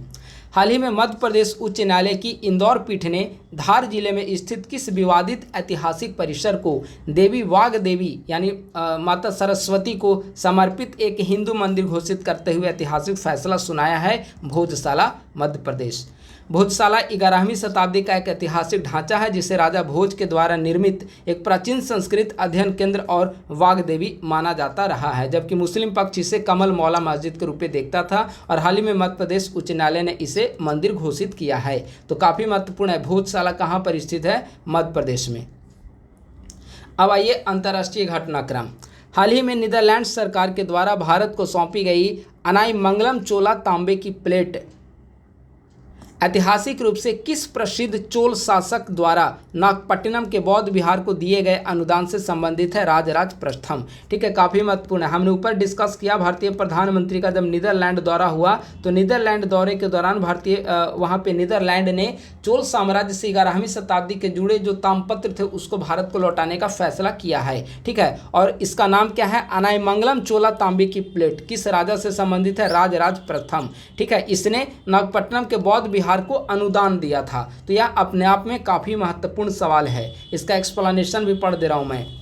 अनाइमंगलम चोला तांबे की प्लेटों में 21 बड़ी और 3 छोटी तांबे की प्लेटें शामिल हैं। ये सभी प्लेटें चोल राजवंश की शाही मुहर वाली एक कांस्य अंगूठी के साथ एक साथ बंधी हुई है। और ये धातु दस्तावेज चोल वंश के महान शासक राजराज प्रथम, जिसने 985 से 1014 BC तक शासन किया, ईस्वी तक तमिलनाडु के नागपट्टिनम बंदरगाह शहर में स्थित एक बौद्ध विहार को भूमि और राजस्व अनुदान की स्मृति में जारी किया था। इस बौद्ध विहार का निर्माण दक्षिण पूर्व एशिया के शैलेंद्र वंशीय शासक चूलमणि वर्मन ने करवाया था। मुझे लगता है 72वीं बीपीएससी प्रीलिम्स के लिए काफ़ी महत्वपूर्ण यह प्रश्न है। इसे आप लोग अच्छे से याद कर लेंगे। 15 मई 2026 को प्रधानमंत्री नरेंद्र मोदी की यूएई यात्रा के दौरान दोनों देशों के बीच भारतीय रणनीतिक पेट्रोलियम भंडार में कितने मिलियन बैरल तेल भंडारण को लेकर समझौता हुआ? 30 मिलियन बैरल। विश्व स्तर पर महिलाओं की सेहत से जुड़ी एक अत्यंत आम बहुप्रणालीगत बीमारी जिसे पहले पॉलीसिस्टिक ओवरी सिंड्रोम कहा जाता था का नाम बदलकर क्या रख दिया गया है? तो poly endocrine metabolic ovarian syndrome, PMOS। Reports without border के द्वारा जारी विश्व प्रेस स्वतंत्रता सूचकांक 2026 में भारत की रैंकिंग क्या है? यह काफ़ी महत्वपूर्ण है। ठीक है, विश्व प्रेस स्वतंत्रता सूचकांक 2026 भारत की रैंकिंग है 157। पहले स्थान पे नॉर्वे लगातार बना हुआ है पहले स्थान पे, और अंतिम स्थान पे इरिट्रिया स्थित है। भारत 197 पे है।